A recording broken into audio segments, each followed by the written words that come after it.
Chapter 887. Do you know what to do next? Tuachuo Buhua pointed at Hubo again. I know. I am willing to be the leader of the suicide squad. I only hope that Great Khan will give me a chance to die like a brave warrior. Hubo raised his head as tears welled up in his eyes. Good. I will give you a chance. General Mink, you and Hubo will be in charge of the left and right armies. This Khan will be in charge of the middle army. Let us work together and fight to the death with this great Ming brat. If we win, the glory of our Tatar tribe will be reborn. If we lose, then let us turn into a pile of yellow soil and be buried here forever. Yes. Another burly man in armor in the main tent responded, and then half knelt on the ground. Right now, Tuachuo Buhua still had 30,000 elite Tatar cavalry and 10,000 ordinary cavalry. In terms of numbers, the mercenaries had 50,000, including 20,000 from the Mongol tribe.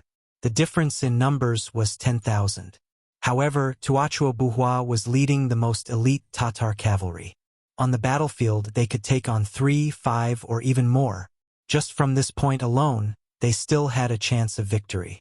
At this point, Tuachuo Buhua did not want to retreat anymore. With 40,000 cavalry, he could go to other places and become a king. However, the humiliation that the mercenaries had brought them had to be washed away. Otherwise, even if he died, he would not be able to rest in peace. Both sides had close to 100,000 cavalry in total. From afar, tents were next to tents, and war horses were next to war horses. Everyone seemed to know that this was a battle to the death. No one held any hope. Just like that, blade against blade, spear against spear, they laid out their chariots and horses. There was no discussion, but they all made the same decision to fight to the death the next day. Within the main tent of the mercenaries, Yang Chendong was holding a meeting with all the generals. This meeting was different from the previous ones. There was not even a sand table in front of them, nor were there any battle plans. At the start of the meeting, as the leader, Yang Chendong had already set the tone. There's no need for any strategy in this battle. Tua won't use any tricks, nor will he divide his forces to create an opportunity for us. Some of them are just war horses charging head-on. Some of them are just to see whose bones are harder and whose saber is sharper. Let me ask you, are you afraid? Not at all. All the officers replied in unison, their voices echoing throughout the main tent. All right. Yang Chendong looked at everyone with an encouraging gaze. Then, he pointed at Su He and said, Division Commander Su, I'll let you introduce the 30,000 elite cavalry under Tuachuo Buhua. Yes. Su He stood up and saluted Yang Chendong and the other officers. As a former member of the Tatar cavalry, he was very familiar with the situation of this cavalry. Comrades, there are only 40,000 cavalry left. 10,000 of them are ordinary cavalry. There is no need to worry about them. I believe that any of our troops can defeat them. Hearing such confident words, the officers present all had smiles on their faces. Even the small leaders of the Mongol tribes in the north of the Gobi Desert laughed along. Although their combat strength was average, they had the advantage in numbers. As the saying goes, a random fist can kill a master. Who are they afraid of? While the officers were laughing, Su He's face became serious. However, the 30,000 elite cavalry cannot be underestimated. Tuachuo Buhua spent a lot of effort to create them. Although they may not have been through hundreds of battles, they are veterans who have been through dozens of battles. They have rich combat experience and will not retreat without orders. Even if their formation is attacked, they will rely on a small number of people to deal with the enemy until the end of the battle or until all of them die. At this point, Su He seemed to see the disdain on the faces of the officers present. He continued in a deep voice, You may not know this, but Agadorji was bewitched by Yeshen and surrounded Tuachuo Buhua with him. At that time, he only had 5,000 cavalry with him.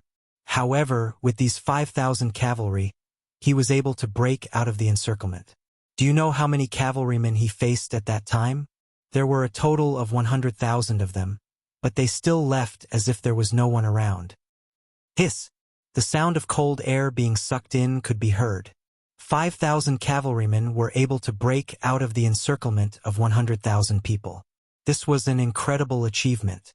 Division Commander Su, have you fought with them before? The commander of the new army, Tiger Mane, asked. He firmly believed that seeing was believing. If this was just hearsay, it was not enough to believe. Commander Tiger, I am ashamed to say this, but I have fought with them before. At that time, I led 10,000 cavalrymen and was on the outside of the encirclement. However, when the 5,000 cavalrymen rushed out, I sent some soldiers to stop them. After a chaotic battle, they managed to escape. After the battle, we lost 1,300 cavalrymen while they only left behind a few dozen corpses. At this point, he couldn't help but lower his head. This achievement was one of the biggest defeats in his life. It was obvious that he really didn't want to talk about it. However, at this moment, no one looked down on He. Instead, everyone fell into silence. The atmosphere in the tent was very oppressive. The strength of these 30,000 elite cavalry was beyond everyone's imagination. For a moment, everyone was at a loss of what to do. Even some of the leaders of the North Desert unknowingly showed fear on their faces. They were probably thinking of retreating at this moment. The morale of the generals quickly fell at this moment. He's voice continued to sound. These cavalrymen are completely different from ordinary cavalrymen. They hold a sword in one hand and a shield in the other. They rely on their superb horse skills to maintain their balance on the battlefield. The sword is a Mongolian scimitar. In close combat, it is more in line with the principles of mechanics. It doesn't need the soldier's own strength. Just the charge of the horse is enough to easily cut off the enemy's head. This saves a lot of energy in the process. The shield can be used to block the enemy's sword. This way, they can better protect themselves. It is this combination of a sword and a shield that allows them to have the strongest spear and the strongest shield at the same time. Often when you are fighting for your life, when you slash with your sword, the shield will block it. If you don't react fast enough, the enemy's scimitar will chop your neck. At that time, because I didn't understand this point, the cavalrymen under my command suffered a great loss. Even the dozens of cavalrymen who were able to kill the enemy were only able to achieve a small result because of the crowd. After explaining everything he knew and understood, he saluted Yang Chendong and returned to the group. Then, everyone's gaze fell on Yang Chendong. In many of their hearts, this was the god of war. This was the 100 Victories general. The battles under his command would never fail. When everyone's gaze fell on him, Yang Chendong's originally calm face revealed a trace of a smile. Haha, the strongest shield and the strongest spear. Interesting. But I don't know how strong their shields will be when they are faced with muskets. Ha ha. Ha ha ha. With just a few words, the atmosphere in the main tent instantly relaxed. That's right, no matter how strong you are, when facing the muskets and cannons, can you really be invulnerable? Everyone laughed, and the original atmosphere was no longer that oppressive. Yang Chendong timely stretched out his hand and pressed it down. For a moment, the tent became quiet again. We have muskets and powerful cannons, but I don't think these are the treasures that can defeat all opponents. If we want to become the strongest cavalrymen in the world, then we are destined to gather the strengths of others and the strengths of others. We must learn from each other's strengths to make up for our weaknesses. In the end, we will become the invincible and undefeatable cavalry of the prairie. The 30,000 elite cavalrymen of the Tatar Empire may be very strong, but in my opinion, they are more like a whetstone blade that sharpens us. Let's put it this way, I am preparing to build another division. This division will be called the 1st Cavalry Division. It will have 3 regiments, each with 5 battalions, a total of 6,000 men. This division commander, 3 regimental commanders, and 15 battalion commanders will not be appointed based on seniority or nationality. It will all be based on personal strength. It will all be based on personal bravery and merit. Their treatment is far better than the other units. It is the same as the current Cold Vanguard unit, or even better. Let's put it this way. To be able to enter this division, one's whole family will ascend to heaven. When a Han rider enters the division, a hero's plate will be hung high in the family, and it will be respected by the world. When a foreign rider enters the division, he will be registered as a Han citizen. From a soldier to an officer, he will be able to bring one of his family members to be registered as a Han citizen. If he is promoted, he will be able to bring his whole family to be registered as a Han citizen. Before Yang Qindong could finish his words, the entire main tent was already bustling with noise and excitement. Anyone who had been to the first city would know the importance of being registered as a Han citizen. In the past, this people who were regarded as herbivores and were called weak and bullied had a high status that people could only envy and look up to. As long as one was a Han citizen, whether it was dividing land, paying taxes, or buying things, they had a lot of privileges. Even the rule in the first city that outsiders had to live in for 5 years to be qualified to own a local house was reduced to 3 years when it fell on the Han citizens. This was only one of the embodiments. There were many other benefits that could not be described in detail. Let's put it this way. As long as you were a Han citizen, you were born to be superior to others. Even if you went to work, your salary would be 1.5 times or even more than 2 times that of other ethnic groups. Not to mention getting a job in the city. Whether a Han citizen wanted to be an official or join the army, the conditions would be much lower. Because of this, the Han people became a high and mighty existence. In order to be on good terms with them, countless young Mongolian girls in the city vowed to only marry Han men so that their next generation could live better. Chapter 888. There were many benefits to being a Han person, and everyone had a deep understanding of it. Fortunately, the Han people did not have the habit of bullying other races, or rather, they did not have the time to develop this habit. Although the other races were somewhat dissatisfied, they could not find a reason to express it. However, it was undeniable that they also yearned to become Han people in their hearts. It was just that there was no opportunity to obtain this power. For example, one of the higher-ups in the army, the Tatar division commander Suhi, was still a Tatar. Even such a general could not become a Han person, let alone others. This matter of promotion could only be an idea. But now, Yang Qindong formally raised this issue in front of everyone and gave the corresponding conditions. As long as they could meet these conditions, they would be promoted. This made everyone see hope. Some of the small tribal leaders who originally wanted to retreat were also moved because of this. They clenched their fists tightly and had an appearance of wanting to perform well. Everyone's morale was completely stimulated by Yang Qindong's words. The conditions are there. If you can kill 3 Tatar elite cavalry, you can join the 1st Cavalry Division. If you kill 4 people, you will be a squad leader. If you kill 5 people, you will be a deputy platoon leader. If you kill 6 people, you will be a platoon leader, and so on. In short, the opportunity is in front of everyone. How to fight for it is up to everyone. Of course, if you are not the opponent of these elite cavalry, then retreat. I will use guns and cannons to solve everything in the end. Where to go, everyone can choose. At the end of the meeting, Yang Qindong gave everyone a reassurance that the 30,000 Tatar elite cavalry, who were invincible in the eyes of others, were not in his eyes. The reason why he did not use guns and cannons was because he wanted to use them as a whetstone to hone the combat power of the cavalry. With such a guarantee, how could everyone be afraid? A war was destined to not be lost. What was important was the performance of the battle process. The Han soldiers were thinking about how cool it would be to hang a hero's plate in their house. The grassland people were thinking about how their descendants would benefit from this action of theirs if it could be done. At this moment, no one was against the war in front of them, and no one showed any signs of fear. In fact, they didn't even want guns and cannons to appear on the battlefield, because they only had one thing in mind, and that was how they could perform well in this battle and successfully join the 1st Cavalry Division, so that they could bring glory to their ancestors and be respected by the future generations. Under Yang Qindong's intention, the contents of the meeting were quickly spread out. Then, the entire camp was in an uproar. Other than the fierce Tiger Regiment, all the other soldiers were tempted.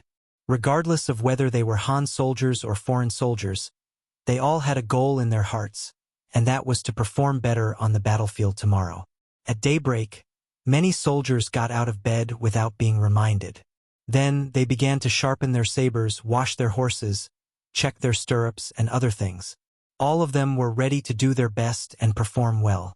The sky slowly brightened, and the cooks began to cook.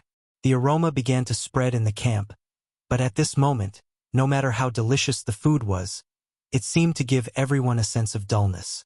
At this moment, everyone's eyes were fixed on the enemy camp 10 li away, and killing intent filled the sky. In the Tatar camp, Tuachuo Buhua also began to raise the tent after breakfast. 10,000 ordinary cavalry became logisticians, responsible for the army's food supply and other matters. The 30,000 elite cavalry divided into 3 different directions and began to move towards the mercenary camp. With these 30,000 invincible elite cavalry, Tuachuo Buhua was confident that he could defeat any opponent. Reality would also prove that the Tatar elite cavalry was undefeatable and undefeatable, the strongest cavalry in the world.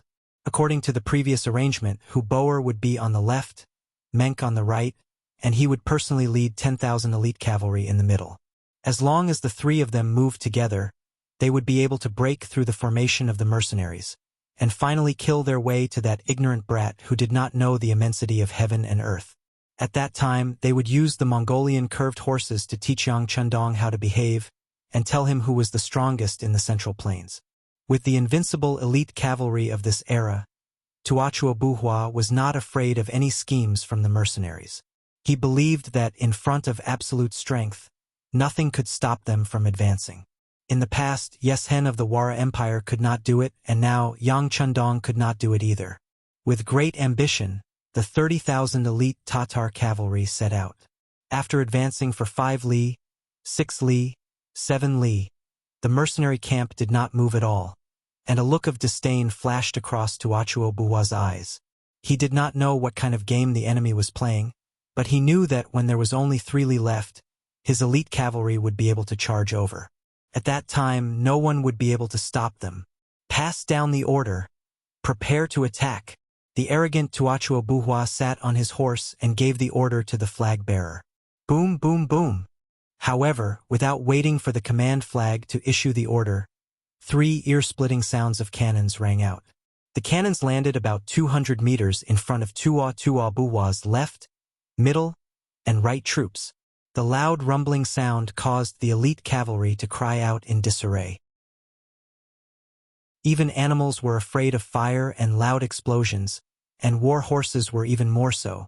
Reality had proven that even the most well-trained war horses would lose control in front of the cannons. The 3 cannons completely wiped away the confidence on Tuachuo Buhua's face. For the first time, fear appeared in his heart. How much of his 30,000 elite cavalry would be able to fight against the mercenaries with such advanced weapons? Just as he was thinking, a rider came from the distance. It was the new commander of the army, Tiger's Mane. His epaulets sparkled under the sunlight as he shouted. Our heavenly Khan feels that Tuachuo Buhua is a hero and is willing to meet you with weapons in the spirit of mutual appreciation. This time, the enemy can only send out 2,000 cavalry to fight, regardless of life or death. This is the condition that our heavenly Khan has proposed. We are both using cavalry. This is already the greatest respect to Tuachuo Buhua Khan. I also hope that you can abide by the rules. Otherwise, the artillery just now is just an appetizer. Soon, this area will be covered by artillery. At that time, I don't think I need to tell you what will happen. You can choose where you want to go or what you want to do. Hiya! Yang Chundong was the only one who could send a military commander as a messenger. After completing the mission, Tiger's Mane rode back to the barracks and came in front of Yang Chundong. Young master, I've finished. I heard. Yang Chundong nodded. Young master, can I participate in the next battle? Taking advantage of this opportunity, Hu Mang tried to sound Yi Futian out. No. He replied firmly. Then he said that you and the deputy commander can't participate in the battle. Other than that, the others can do as they wish. Tiger's Mane was the person he trusted the most. He could not lose him. Although the name of the 1st Cavalry Division was dazzling and attractive, Tiger's Mane was already the commander of the new army. There was no need for him to take this path. As for Tuachuo Buhua, although his horsemanship was not bad, it was only not bad. In a real battle, anything could happen. It was too much of a waste to send such a wise commander to the front lines. If something happened to him, it would be too late for regrets. This was an absolute order. Even though Hu Mang wanted to perform well and prove that his horsemanship had improved greatly during this period of time, since it was the sixth young master who had ordered him to do so, he naturally wouldn't disobey. He could only agree and leave. In front of the elite Tatar cavalry, Tuachuo Buhua called Hubo and Mank over to discuss military matters. Now that you know the situation, tell me what to do. Originally, Tuachuo Buhua was full of confidence and wanted to crush the mercenaries. However, before the battle even began, their morale had already taken a huge hit. Now, Tuachuo Buhua felt a heavy pressure in his heart that made it hard for him to breathe. The mercenaries' cannons are too powerful. If those 3 cannons landed in our army, the consequences would be unimaginable. Hubo did not express his opinion first. Instead, he spoke in a tactful manner. When he said this, the 3 of them were speechless. After a short while, Monk spoke up. So be it. With our elite cavalry's strength, I don't believe that we can't take care of them. As time goes on, we will kill more and more people. At that time, we will still be able to obtain victory. This meant that he had agreed to the other party's request. Although Tuachuo Buhua did not want to, the mercenaries had powerful cannons. Unless he retreated now, he could only follow the other party's plan. All right, then let's do it. We will use our true strength to show them how strong our elite Tatar cavalry is and how undefeatable we are. Tuachuo Buhua wanted to defeat Yang Qindong. The first city behind him was too prosperous and was built on the grasslands. It was like a tree without roots. This was a base that he urgently needed. As long as he took down this place, it would not be long before he could repeat the glory of the Tatar tribe. This huge temptation made him unable to retreat. He could only play according to Yang Qindong's rules. The Tatar army agreed and sent out the first group of 2,000 cavalry. This group of cavalry was personally led by Menk. Clearly, they wanted to win the lottery. Facing the 2,000 elite cavalry sent out by the Tatar army, the mercenaries also sent out 2,000 cavalry from the north of the desert. It was clear that the promotion last night had moved many people. There were many small leaders who volunteered to fight. Perhaps they were worried that if they did not take the initiative in the beginning, they would not have the chance to do so in the future. Chapter 889. Tell the cavalry warriors that as long as they kill 3 people, they can retreat. Of course, if you still have the ability, you can choose to kill more people. There will be different military merits waiting for you. We have people on the side watching and recording. Of course, if you feel that you can't win, you can retreat. You won't be charged with desertion. In front of the first echelon of 2,000 foreign tribe cavalry and tens of thousands of soldiers, Yang Qindong made such a solemn promise. He was now the heavenly Khan. Every word he said was no less than an imperial edict. The reason why he made such a concession was because he was worried that the Tatar elite cavalry was too powerful and would scare these warriors. In the end, no one dared to fight, and that would be a joke. With such a promise, they could retreat if they killed 3 people. If they couldn't win, they could retreat. Just based on these 2 points, those who didn't dare to try before were moved. What if they were lucky? 2,000 tribal allied armies set out. They stood face to face with the Tatar elite cavalry. There was only a distance of 1 li between the 2 sides. This was the time for the cavalry to display their greatest strength. Compared to the 2,000 tribal allied army cavalry, the 2,000 Tatar elite cavalry seemed to be more uniform and orderly. They were dressed in winter clothes, with their left hands holding scimitars and their right holding shields. Their faces were masked, and their heads were covered with black headscarves, revealing only their eyes. They also wore long black cloaks and wore riding boots with daggers attached to them. They all carried large bows on their backs. Just by looking at them, they gave off an extremely fierce feeling. 4,000 people looked at each other. 8,000 eyes looked at each other. With a loud shout, both sides launched their most powerful charge. 4,000 cavalry warriors clashed in the blink of an eye. Then came the clash between the scimitar and the scimitar, the clash between the scimitar and the shield, the friction between the scimitar and the air, and the cutting of flesh and blood. The men borrowed the power of the horse, and the scimitar borrowed the power of the wind. Raising the scimitar, descending, chopping, dodging, or falling off the horse. The cruel side of the battle was constantly displayed on the battlefield. Blood and flesh flew everywhere. This was destined to be a bloody battle that would be written into history. Ding ding dang dang, this battle lasted for an hour. Following that, more and more cavalrymen from the northern desert tribes fled. The number of people on the battlefield was constantly decreasing. After another hour, the battlefield became quiet again. The elite Tatar cavalry had won. The Mongolian coalition army of the Gobi Desert sent out 2,000 men, but about 500 men escaped. Among them, the best one killed 2 men, but because there was no one by his side and he was in danger of being surrounded by several elite riders, he had no choice but to retreat. Not a single qualified soldier was selected in the first battle. This was a heavy blow to the morale of the entire mercenary army. On the other hand, the Tatar elite cavalry had killed 1,500 enemies and only lost less than 50 riders. This kind of 1:30 casualty ratio made the soldiers cheer unceasingly. Their morale greatly boosted. Treat the injured warriors and arrange for the second batch of soldiers to take over. Yang Chundong sat on a large chair, surrounded by his black knights. Seeing the complete defeat of the first battle, he did not show the slightest anger or disappointment. Everything was within his expectations. If there was anything unexpected, it would be that the performance of the elite Tatar cavalry was stronger than he expected.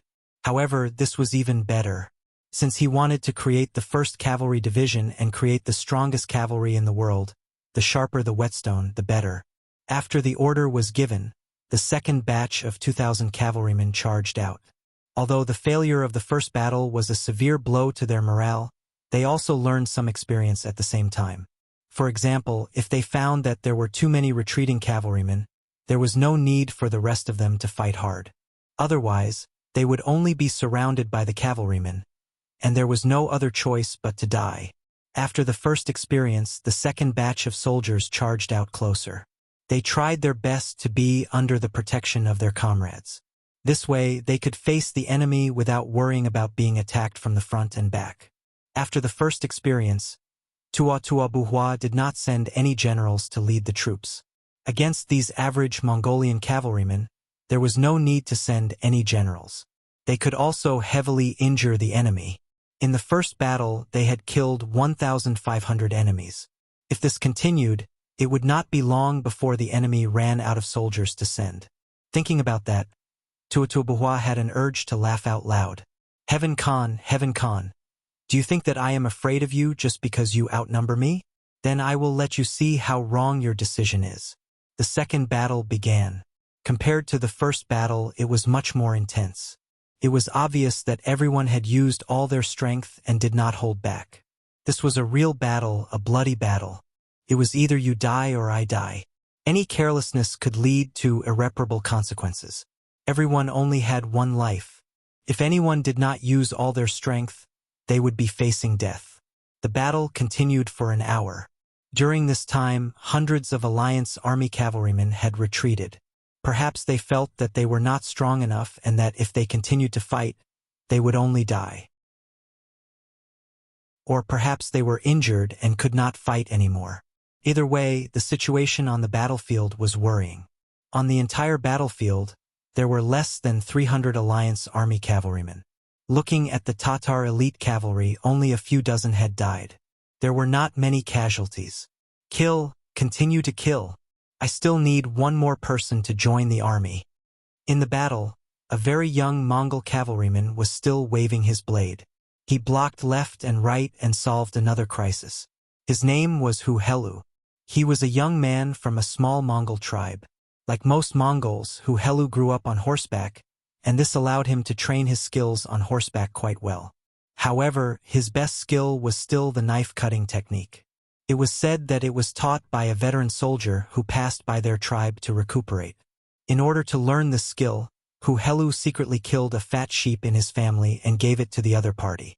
Then, when the other party left, his horse skills had improved greatly. This time, he had signed up for the battlefield because he wanted to bring the book with him.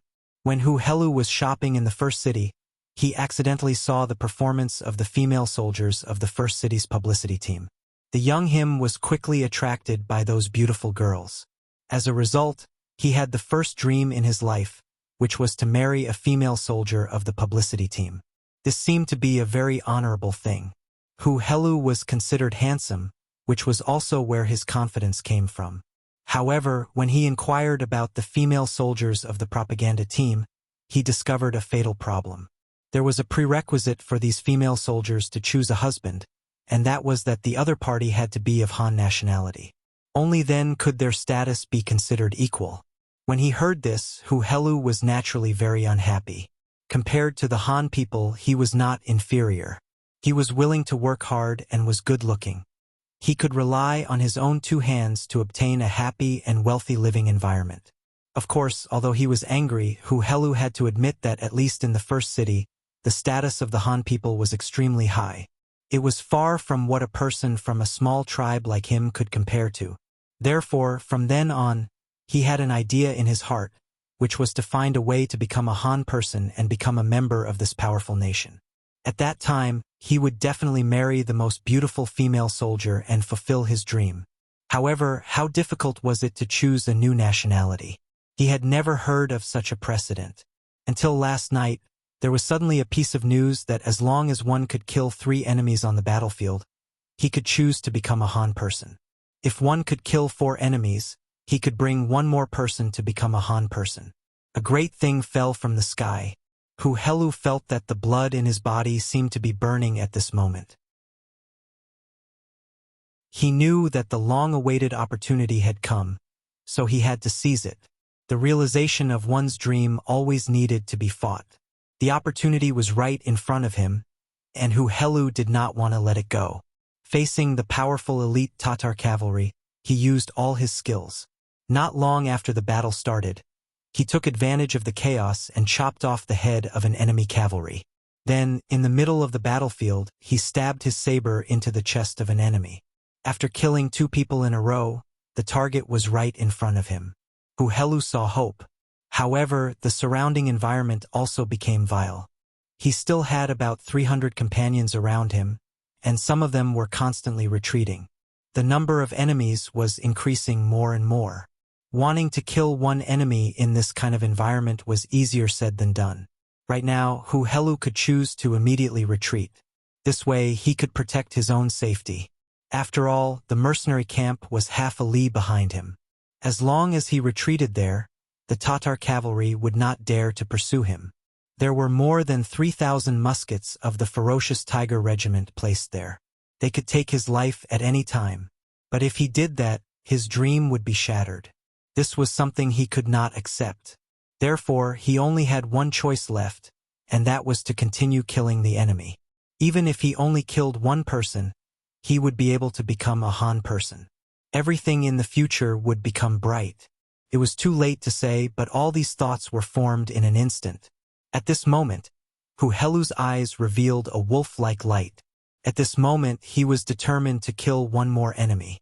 It was also at this time that 2 elite Tatar cavalry appeared in his field of vision.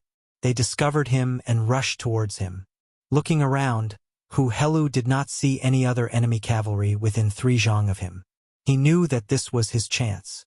Even though there were 2 riders approaching, he was still fearless and charged head-on. Borrowing the momentum of the horse, Hu Helu's feet left the stirrups. A bold idea quickly formed in his mind. If he wanted to avoid the enemy's saber, then he had to abandon his horse. Otherwise, even if he could kill the enemy, he would be killed by the enemy.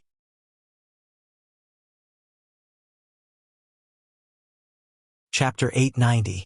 On the battlefield, leaving one's horse was a very dangerous thing to do. If he didn't handle it well, he wouldn't know where the blade would come from and end his life. But at this time, in order to fulfill his dream, he couldn't care less. The 2 enemy riders were getting closer and closer. Hu Helu could already see the murderous eyes behind the black cloth. But at this time, Hu Helu suddenly jumped into the air.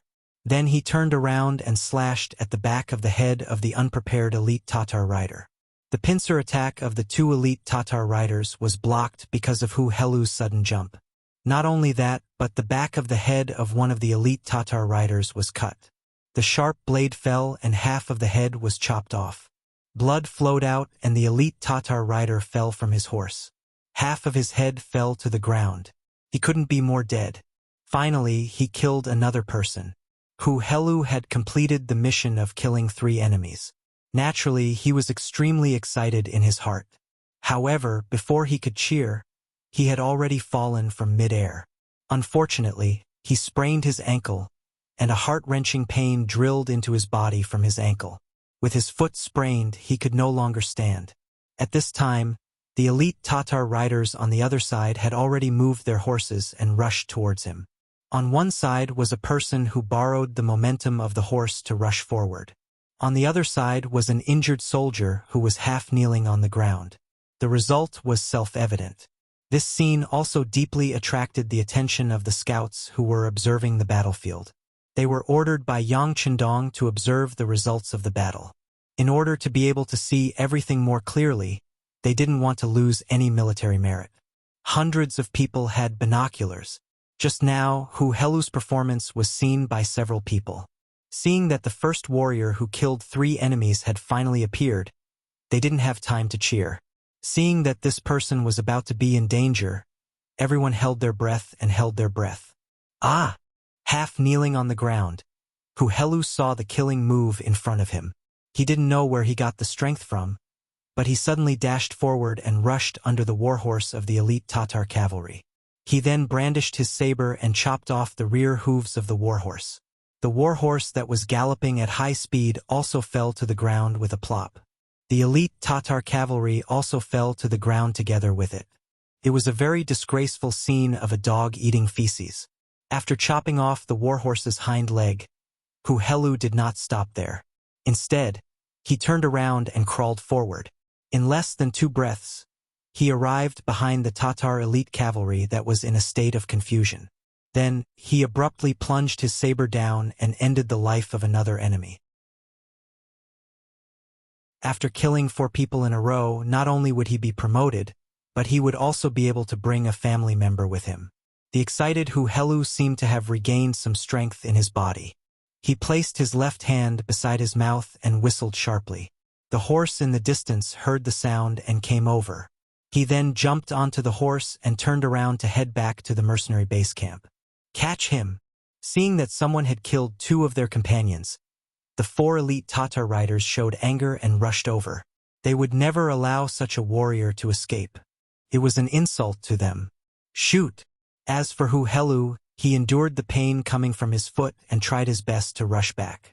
Finally, he was 300 meters away from the mercenary camp. For gunshots rang out and hit the feet of the 4 elite Tatar cavalry who wanted to rush over. The 4 gunshots caused the horses to neigh and also caused the 4 elite Tatar riders to curse. But in the face of thousands of black muzzles, they didn't dare to cross the line. They cursed all the way back. Hu Helu rushed out of the King of Hell's palace. A few scouts immediately came forward to lead the horses. The medics who had been waiting for a long time also came forward to check the injuries. Another scout in charge of registration ran to Yang Chendong and saluted. 6th young master. This person killed 4 enemies and returned safely. Oh! In the midst of the silence, cheers suddenly rang out.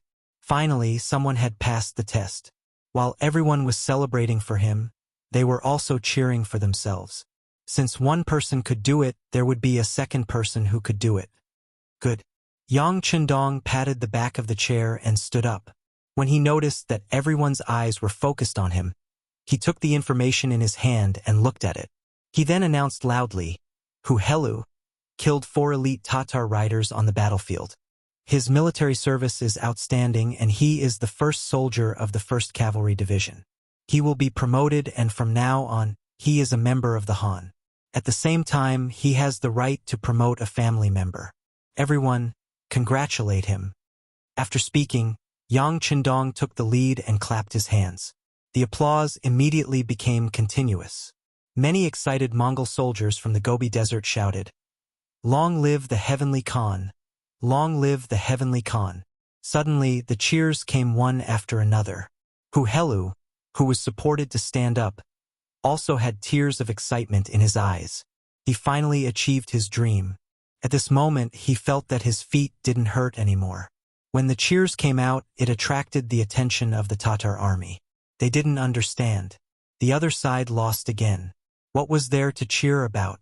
Could it be that more of them had escaped from this battle? Looking at the battle report, killing 1,300 enemies and losing 54 cavalry, Tua shook his head.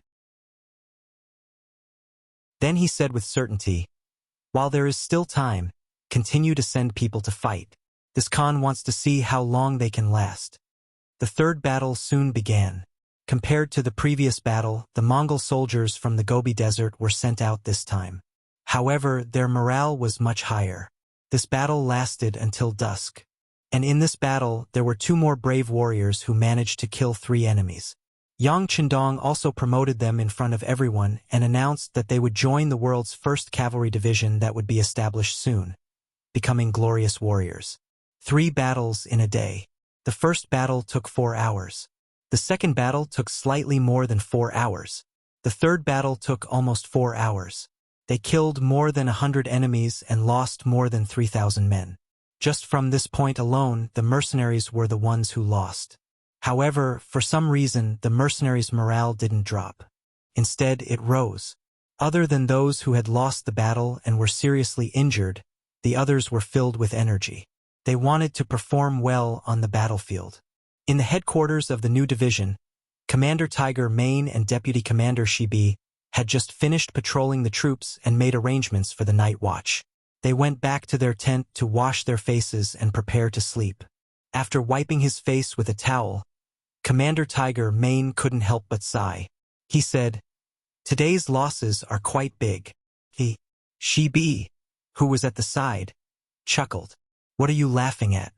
Shibi's laughter made Tiger Mane feel a little confused. "Nothing. I just want to ask Commander if you are worried that we can't bear the losses. Also, when it's our new army's turn, will we suffer the same loss?" "That's right. Is this not worth worrying about? You saw it today. The elite Tatar cavalry is indeed fierce. They are very good at horse riding and their individual qualities are also very high. They also know how to cooperate in battle. To be honest, if the same number of troops were to fight them head-on, I'm afraid that other than the heavy cavalry regiment, no other troops would have an advantage. Shouldn't this be worrying?" Facing Tiger Mane's question, Shibi nodded with a serious expression. But then he shook his head. "Commander, don't worry. Although the elite Tatar cavalry is strong, the soldiers of our new division are not to be trifled with. If we really fight, we won't be at a disadvantage by relying on our arrow point formation and the 3x3 formation.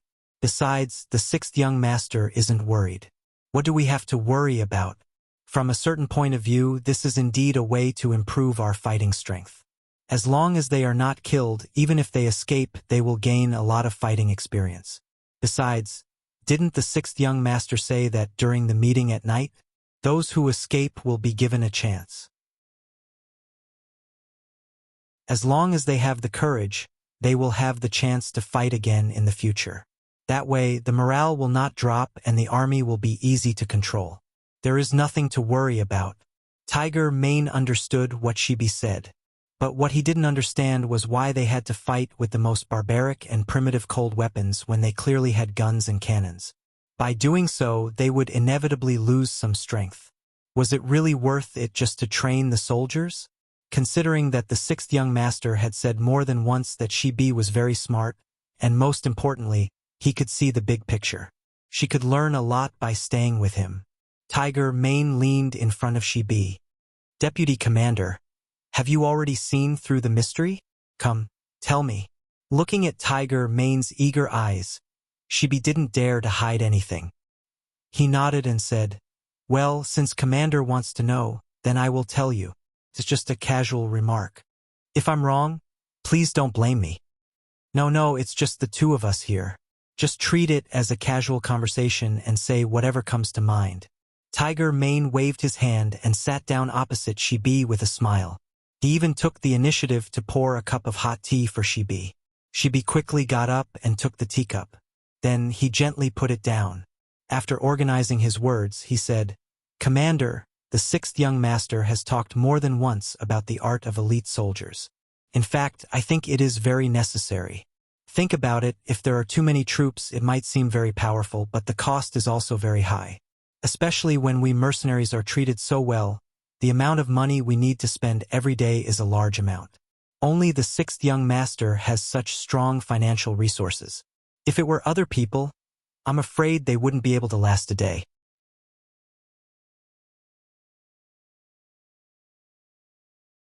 Chapter 891. Yes, it's true that we mercenaries can fight, and our morale is the strongest. However, when it comes to treatment, I can't deny that. Tiger's mane nodded. This was also why he admired Yang Qindong. With money, he would not forget to give his brothers as much benefits as possible. This way, everyone would work harder in battle. This would form a virtuous cycle. Seeing Tiger's mane nod in agreement, he continued, "However, it takes money to feed the army. Even if the sixth young master is rich now, once the scale of the army expands to a certain extent, the pressure will not be small. At this time, the combat power of the army will become the key. How to maintain the combat power of the army without increasing the number of people in the army will become a problem that the leaders have to consider." "Yes, go on." Tiger's mane nodded. He agreed with this point of view. "That's why we have this practical training. Think about it, we chose the strongest elite Tatar cavalry this time. If we can even pass their test, then our current army will be a powerful one. Of course, there will definitely be casualties in the process. The sixth young master has already made arrangements for this. Now, there are more than 40,000 people in the logistics division. The mercenaries captured more than 20,000 enemies in the Battle of Saihan Mountain. They will be our powerful backing. Once the new army suffers too many casualties, they will come in handy. Those people are reserve soldiers. Their treatment is not as good as the official mercenaries. In order to improve their treatment, they will have to perform well. The soldiers will figure this out themselves. We don't even need to do any work. We just need to watch everything from the sidelines and wait for the sixth young master to create an elite army for us. We can just pick up the ready-made ones. Not to mention, after this battle, it is equivalent to integrating the forces of the Mongolian tribes in the north of the Gobi Desert. Think about it, those who died today are those people. However, no one forced them. Not only that, those small leaders also took the initiative to ask for battle. They were afraid that the sixth young master would not give them a chance. After this battle, what will happen? She smiled and looked at Tiger's mane. When Tiger's mane was asked this question, various results flashed through his mind. In the end, he said with certainty, in the end, either the real warriors among these people will join the 1st Cavalry Division, or they will be dead or injured and will not be a threat to us. Yes, that's the result. Without a single blade or spear, with the benefits of good treatment and promotion, the combat power of the Gobi Desert's Mongolian army was destroyed. From now on, the sixth young master will live up to his name. Khan? Commander? Yes. When Tiger's mane heard this analysis, he excitedly reached out his hand and slammed the table. He then looked at Shibi and said, "No wonder the young master asked me to talk to you more when I'm free. He said that you have a good view of the overall situation. It is true. Deputy Commander, if you see anything in the future, you can teach me. I will work hard to learn from you." "You are too serious, Commander. We can learn from each other," Shibi hurriedly said politely. He would not forget the identity of the person in front of him. Even if he did not know anything and did things very ordinary, with his background as the servant of the sixth young master, he would have a bright future. As smart as Shibi was, he quickly saw through Yang Qindong's intention. Among the small leaders of the Mongolian tribes in the north of the Gobi Desert, there were some smart people. When they calmed down in the middle of the night, they also saw the problem. But what made them helpless was that the current situation was not something they could change. The temptation of becoming the 1st Cavalry Division was too great. Even if they wanted to lead the troops away now, they were afraid that none of their brothers would listen to them. Not only would their brothers not agree, but they also wanted to perform well and fight for a future. Speaking of which, they were the small leaders of the tribes, but they were only the leaders of a few hundred or 1,000 people. They were young and had some ability now, so the people in the tribe would listen to them. But what about the day when they grew old? Or what about the day when he was targeted and lost the battle and lost his power? It was hard to say whether they could secure the position of a tribe leader. In contrast, the position of a mercenary was really stable. They had specific and detailed rules. Even if you were old or injured on the battlefield and could no longer fight, you could still enjoy some good treatment. It was impossible to become a king or a tyrant with this, but it was not a problem for you to be content with being a wealthy citizen. Even these small leaders couldn't resist the temptation, let alone the ordinary cavalrymen. Most of them were young, driven, and had dreams. In the past, there was no platform for them to perform. Now that there was a platform for them to perform, who would not work hard and do their best? That night, many people were too excited to sleep. The next morning, after breakfast, the battle began again. Compared to yesterday, the Mongolian soldiers of Mo Bay performed better. Not only did they die less, but they also killed more enemies. In one day, they fought 3 battles. Compared to yesterday, only 3 people passed. Today, there were 23 people who passed the test. Among them, 4 of them killed 4 enemies and retreated safely. One by one, Yang Chendong sent the orders to the soldiers who were about to become the world's #1 cavalry division. This scene greatly stimulated everyone. Even the Mongol soldiers who had retreated from the battlefield requested to fight again, wanting to give it their all. Yang Chendong agreed to these people's requests, but he still decided to let everyone go through the first round before thinking about the second round. Otherwise, if all the training was used on the Mongolian soldiers of Mo Bay, the new soldiers would complain and say it was unfair. The battle continued. Unexpectedly, it lasted for a month. During that time, there were 2 heavy rains and 4 or 5 drizzles. But it did not stop the battle from continuing. At this moment, both the mercenaries and the Tatar army seemed to be exhausted. No one wanted to retreat. Everyone wanted to see who would be the first to give up. Maybe then the winner would appear. In a month's time, all the warriors who could fight had fought several times. Some of the elite Tatar cavalry had fought more than 7 or 8 times. Their number had increased from 30,000 to 10,000, and many of them were injured. As for the mercenaries, their losses were not small. 30,000 of their 50,000 soldiers were killed or injured. This was because Yuan Heping had set up a hospital near the battlefield to ensure that the injured soldiers could receive good treatment and recover quickly as long as their injuries were not too serious. Of course, after a month, the results were very significant. The prototype of the world's #1 cavalry division had been formed. More than 5,000 people had passed the assessment. The best performance was the Tatar division commander Su He and the old student Tian, who had studied in the Yang family academy. The 2 of them had killed 9 enemies at once. This was a record that no one else could break. Su He could be considered a general. He used to be a member of the Tatar army. He was regarded as one of Agar Dorji's most trusted subordinates. After joining the mercenaries, his performance had been good. He was promoted from a commander to a division commander. He had killed his way through mountains of knives and seas of fire. His achievements were not surprising. Who was Tian Hu? In the past, he was not a well-known figure. It was even said that he had only started to train his equestrian skills recently. It had not even been half a year, but he had created such a record. It was no wonder that people had a whole new level of respect for him. But no one knew that before entering the Yang family academy, Tian Hu had the title of Double Blade King. He was the disciple of the previous generation's Double Blade King. His speed was very fast. No one knew where he put his second blade and when he would strike. It was not an exaggeration to say that he appeared and disappeared like a ghost. Yang Chendong had once carefully observed how Tian Hu killed his enemies.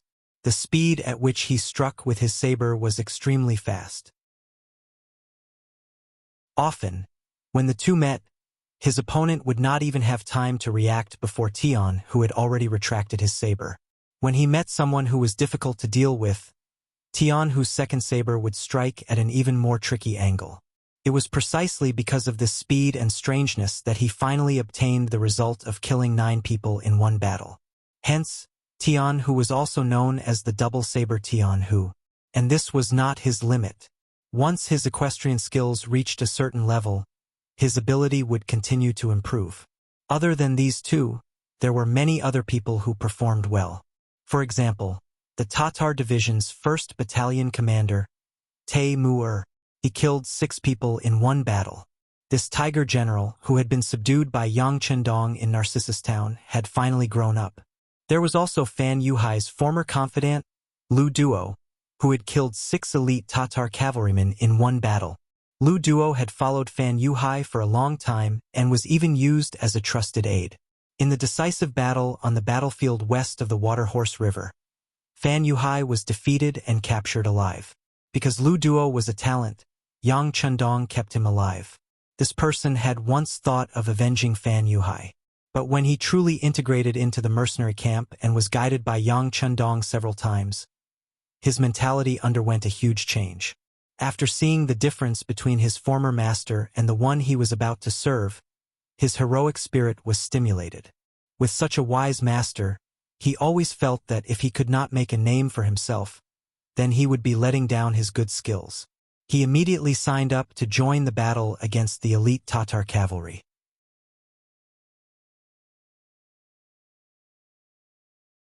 Chapter 892.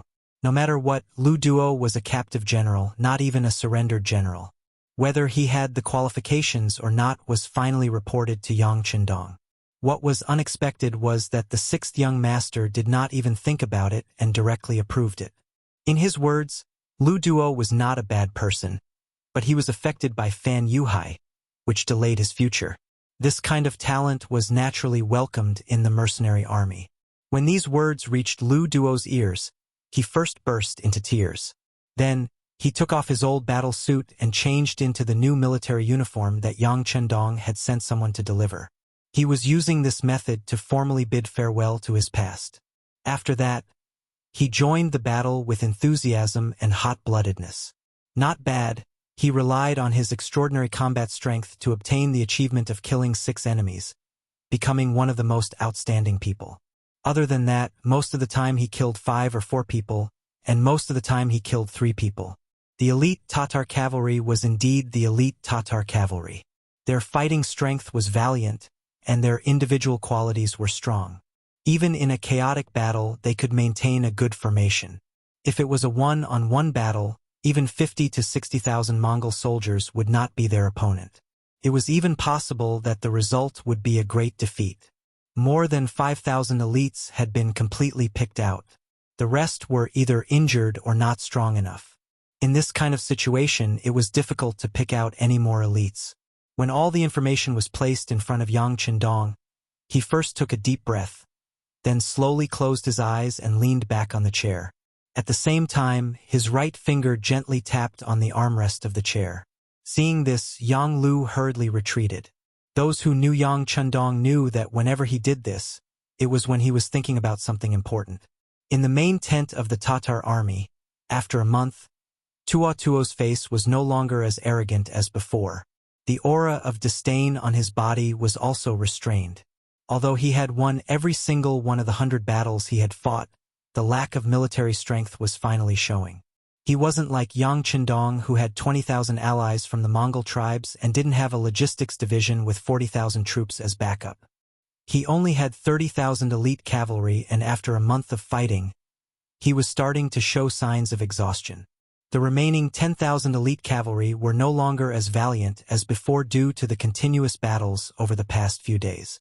Most of them were injured, and they could not even use 70% of their original strength. If this continued, it would not be long before they were completely annihilated. Although he did not want to admit it, it was the truth. It was not something that would not exist just because he did not want to admit it. Thinking about how he had come with great ambition and had lost so many soldiers, he looked coldly at Meng Ku and Huboer and said, "You two, tell me, are we going to continue fighting? We can't. If we continue like this, we're going to lose everything. These mercenaries are just using us as whetstones to train their troops." Hubo was waiting for Tuo's words to finish as she spoke with a tearful tone. At the start, they had not seen through the intentions of the mercenaries. They had only thought that if they continued like this, the mercenaries would not have enough manpower.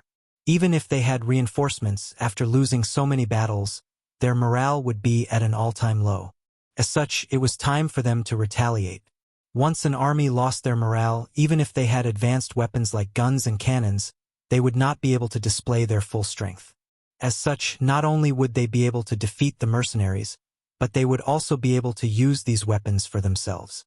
If that was the case, the Tatar cavalry would be able to quickly regain their former glory.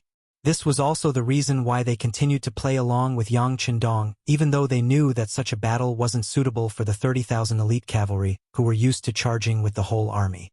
However, later on, they discovered that some of the mercenaries were people that they had fought before, and these people would kill them whenever they had the chance. When the situation turned bad, they would retreat. Only then did they realize that these people were just using them as practice. In the later stages of the battle, they could even see some of the mercenaries holding swords and shields, and they looked quite decent. They were clearly imitating them. Reality proved that these people were not only doing this, but the results were also quite good. In the past, they could kill 1,500 enemies in a single battle. At the very least, they could kill 1223 enemies. But now, they could only kill a few hundred enemies in a single battle. Sometimes, they could only kill 200 or 300 enemies. Then, they would turn around and retreat. However, they would have to pay the price of over 100 people. The enemy was constantly getting stronger, while they were exhausted and did not have enough soldiers to exchange. Their battle strength was decreasing. Under this situation, they no longer had the upper hand. If they continued to fight, it would not be long before they would be the ones running away. Hubo no longer wanted to fight, and instead advocated for a retreat. Even Monk, who had always been fond of fighting, did not say anything. However, he did not take the initiative to fight, which made his decision clear. Seeing that his two subordinates did not want to continue fighting, Tuochuo could only sigh and say, "Then let's retreat. Let's do it this way. Let everyone pack up. We'll retreat in the middle of the night." This Yang Qindong is too cunning. If he finds out that we're retreating, I don't know what he'll do. Hubo had fought with Yang Qindong more than once, so she had some understanding of him. After hearing these words, she immediately nodded. Yes, the Great Khan is right. This person is extremely cunning. Even if we want to retreat, we cannot let them see it. Actually, the main reason he had summoned the two generals was to discuss the matter of retreating. He had suddenly decided to retreat tonight so that the news would not spread and the mercenaries would not have time to prepare. The two generals walked out of the Great Khan's tent and gave the order to prepare for the retreat. In addition to the 10,000 ordinary cavalry that had not been used, there were 20,000 men. There were also many injured elite cavalry, so they had to make preparations before retreating, such as packing their belongings. As soon as they moved, Su Yunsheng, who had been in charge of monitoring them, immediately noticed this abnormality. As the head of Yang Qindong's reconnaissance group, Su Yunsheng was also a veteran. The sixth young master had once talked to him and asked if he was willing to become a division commander in the new army. This was a clear sign of concern. In the end, Su Yunsheng had refused. He liked being a scout, as it allowed him to observe the enemy at close range without being discovered. Sometimes, a piece of timely information was better than an entire army, and he enjoyed the feeling of being able to predict the enemy's movements. It was a pity that with the current scale of the Scout Corps, being promoted to a regiment was already the limit. If they wanted to be promoted to a division, it would take a long time. Fortunately, Su Yunsheng was willing to endure hardship. In order to complete his mission as a scout, he did not even participate in the selection for the 1st Cavalry Division. Not only him, but many of the corps members of the Scout Corps were also not allowed to participate. Of course, Su Yunsheng was not the only one who did this. In fact, Tiger's Mane and Shibi had already started work on this long ago, allowing the corps members of the 1st Army to remain in the army. After all, the 1st Cavalry Division had to be built, but the construction of the other armies could not be abandoned. Because he loved being a scout, Su Yunsheng chose to rest during the day. When everyone stopped fighting, he came out and took the initiative to go to the front lines. Relying on his excellent camouflage and the advanced night vision telescope in his hands, he came every night to observe the Tatar camp from a distance of a few hundred meters. Yang Qindong had once said that if this kind of war of attrition continued, the first to be unable to bear it would be Tua. Therefore, keeping a close eye on them to prevent them from suddenly escaping became the most important task in Su Yunqing's eyes these days. After waiting for a full month, this result had finally arrived.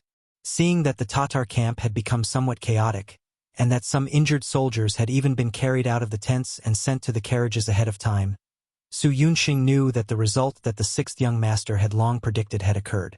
The enemy was preparing to retreat. Leaving behind the other scouts to continue observing the situation, Su Yunqing turned around and rode back to the mercenaries' main tent. He reported the situation to Yang Qindong. After suddenly hearing Su Yunqing's report, Yang Qindong immediately had his servant Yang Lu gather all the generals. The time for an all-out counterattack had arrived.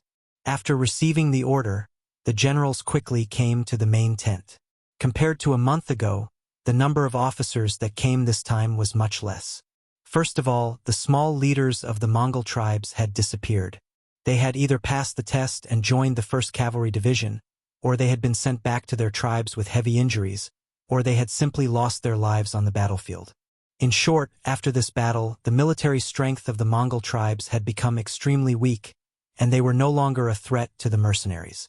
The generals came and stood in front of Yang Qindong in 2 cases. Orders were also issued from the mouth of the 6th young master. The scouts at the front lines have sent news that the Tatar army is preparing to escape. Finally, it is time for us to launch an all-out counterattack. I believe that everyone must have been holding back in their hearts, and now is the time for everyone to release and vent. Now I order the Ferocious Tiger Regiment, Heavy Cavalry Regiment, and the 1st Cavalry Division will form a joint force and charge forward. We must break through the enemy's camp in one blow. The Light Cavalry Regiment and the Scouts Regiment will follow closely to the left and right of the army and protect the flanks while holding back the enemy. There are still 20,000 enemies left, and we must think of a way to destroy them. At the very least, we must destroy their main force. From now on, there will be no more Tatar tribes on the grasslands. Does everyone have the confidence? Yang Qindong looked at the generals and asked with a resolute expression.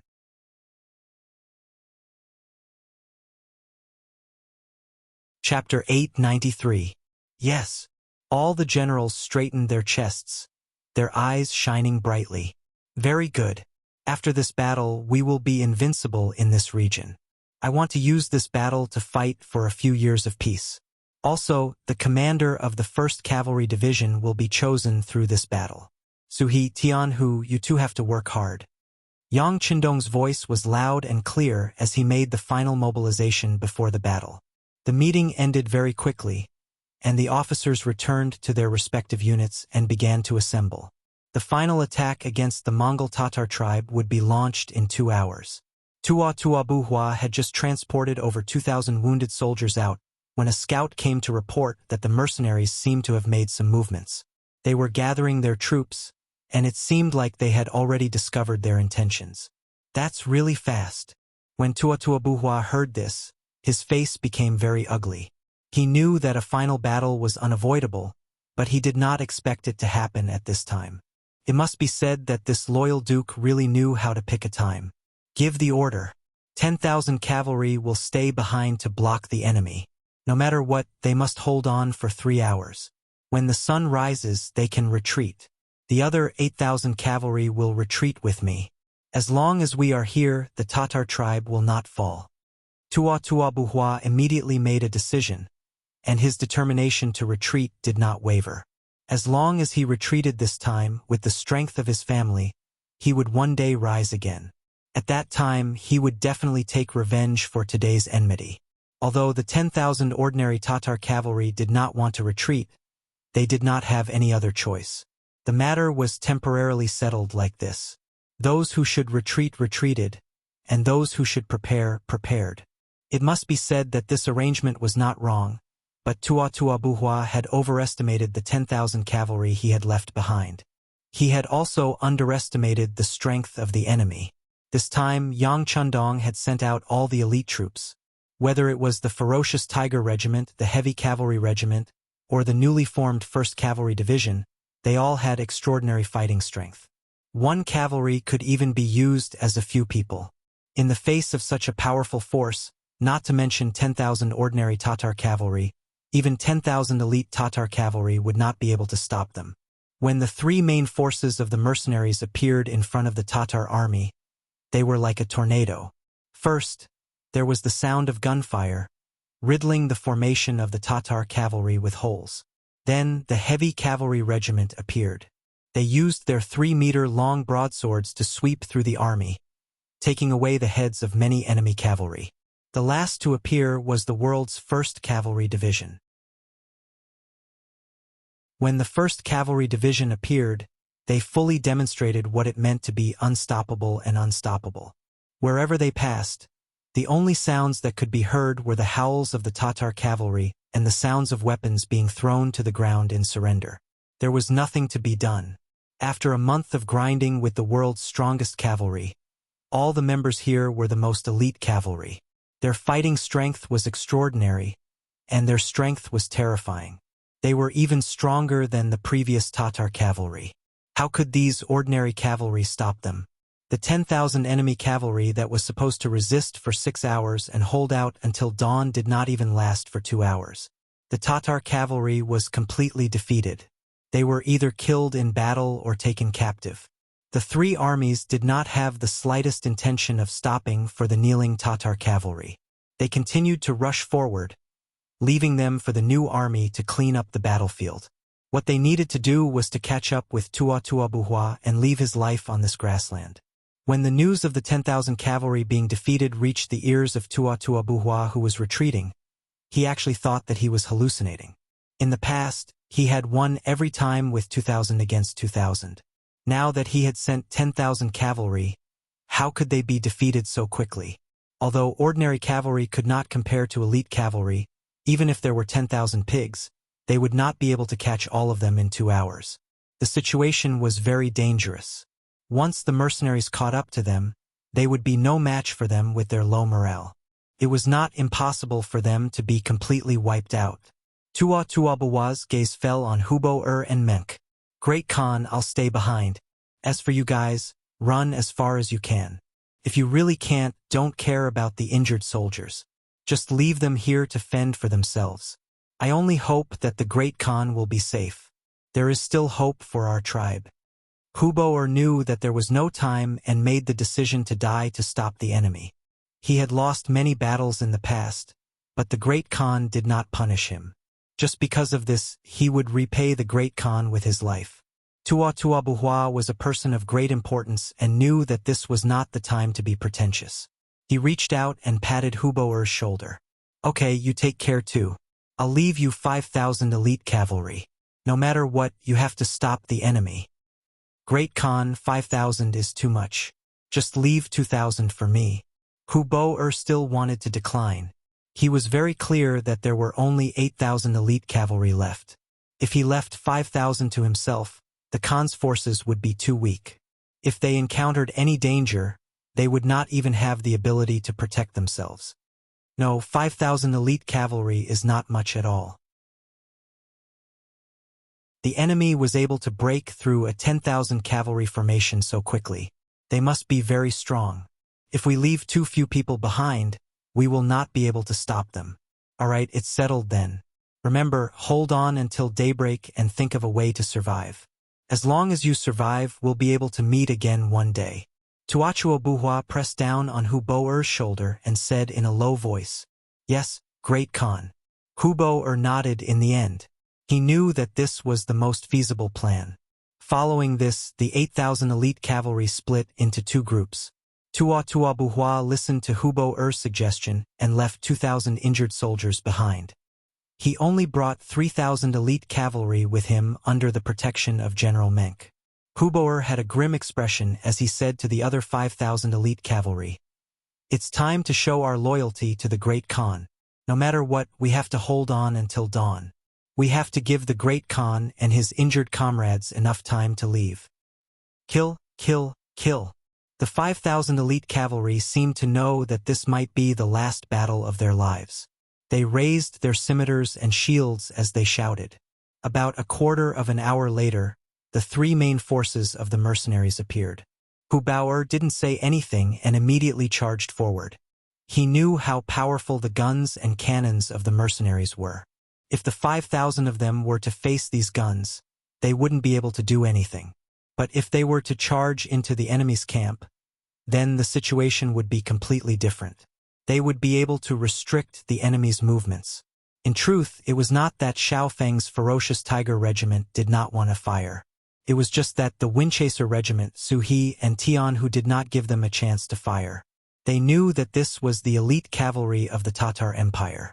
They wanted to win fair and square, and not rely on external forces. Just like that, an extremely intense battle began. Very quickly, the two sides began to fight. In the night, saber against saber, saber against saber, saber against shield, the sound of which rose and fell, lingering in one's ears. The soldiers of the 1st Cavalry Division who had been through life and death situations were all elites.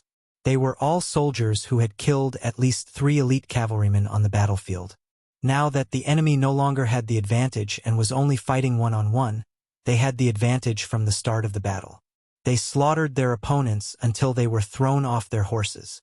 This was a testament to their strength and the might of the 1st Cavalry Division. Su He and Tian, who chose to charge forward continuously. One was brave and fierce, while the other was sharp with his scimitars.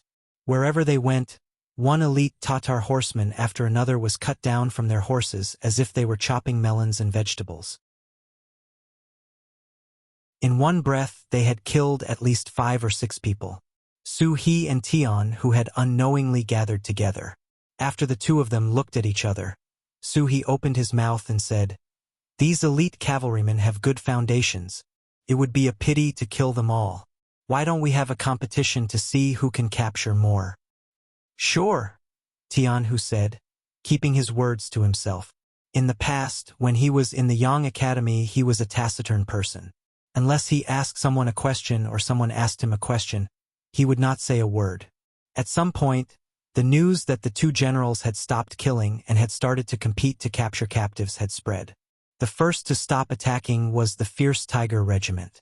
They set up a defense around the battlefield to prevent the enemy from escaping. Then they raised their torches to light up the area. They wanted to witness this historic moment. Next, the Heavy Cavalry Regiment also stopped attacking. They also raised their torches to light up the battlefield. They wanted to see who would become the commander of the 1st Cavalry Division. Only 5,000 soldiers of the 1st Cavalry Division remained. They had also been influenced by the two generals. They stopped killing and started to capture captives alive. After a round of fighting, only 2,000 of Hu Bao'er's 5,000 elite cavalrymen were left. They were already prepared to fight to the death. But when they saw that the other party had suddenly stopped and changed from a murderous aura to wanting to capture them, they were all infuriated. A soldier could be killed but not humiliated. This kind of action was looking down on them and completely infuriated them. Under the lead of Hu Bao'er, the 2,000 elite cavalrymen began to counterattack again and again. They were inferior, so what if they had a lot of blood? Facing the cavalry of the 1st Cavalry Division, who were even stronger than them, even though they attacked like crazy, the results were not good. Not only were they unable to do anything to their opponents, but they also expended their energy faster. In the end, most of them were captured. Only Hu Bao'er and less than 20 cavalrymen were left. On the side of the mercenaries, only Su He and Tian who were left.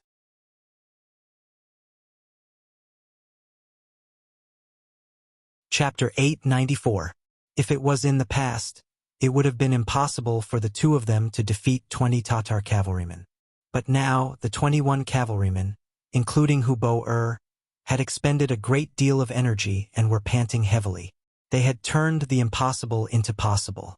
"Let's settle this once and for all." Su He glanced at Tian Hu, his voice carrying a clear challenge. "Okay." Tian Hu was still a man of few words. After he finished speaking, he suddenly rushed forward and chopped at the head of one of the elite Tatar cavalrymen, forcing the cavalryman to raise his blade to block. Using this opportunity, he slashed out with his second blade. The back of the blade smashed into the cavalryman's back. With a heavy blow, the cavalryman's mouth spilled out and he fell from his horse, heavily injured. In one round, they captured another man. Below them, some warriors had already run over and tied up the injured Tatar rider who had fallen off his horse. When Suhi saw this scene, he couldn't help but praise in his heart. Although this Tian who didn't like to talk much and gave people the impression that he was very boring, his skills were truly impressive. Although they hadn't fought before, Suhi had a feeling that if they fought one-on-one, he would be the one to lose. Since Tian who had moved, Suhi didn't hold back either. He galloped towards the nearest cavalryman and used the momentum of his horse to slash out with his blade, colliding with the cavalryman's strength. When the first attack failed, he followed it up with another attack and another attack at the same location. The 3 attacks all landed on the cavalryman's scimitar. The powerful force made it so that the cavalryman couldn't hold his blade. The scimitar fell, and Suhi's blade came down again, hitting the cavalryman's chest and knocking him off his horse. Although they were both captured, Tian who only used 1 round and 2 blades. Suhi had indeed used 3 rounds and slashed out 4 times. Just from this point alone, it was clear that the 2 were stronger. The 2 didn't stop attacking. Every now and then, a Tatar cavalryman would fall from his horse. They were really too tired, and the ones that came were 2 battle generals with great strength. They barely managed to block a few moves before falling off their horses and becoming captives. In just 15 minutes, only 3 people were left: Suhi, Tian Hu, and Hu Bei-er. Hu Bo-er hadn't participated in the battle just now. Firstly, he disdained to attack together with others, and secondly, he needed time to recover his strength. Right now, it was a 1 versus 2 situation, and there were no other companions by his side. With a howl, Hu Bo-er unleashed a ferocious attack. With a curved blade and a round shield, he was able to fight 1 versus 2, resulting in a stalemate. Although Hu Bo-er had lost to Yang Qindong several times in a row in terms of commanding, this did not prove that there was a problem with his intelligence. Who hadn't lost in front of Yang Qindong?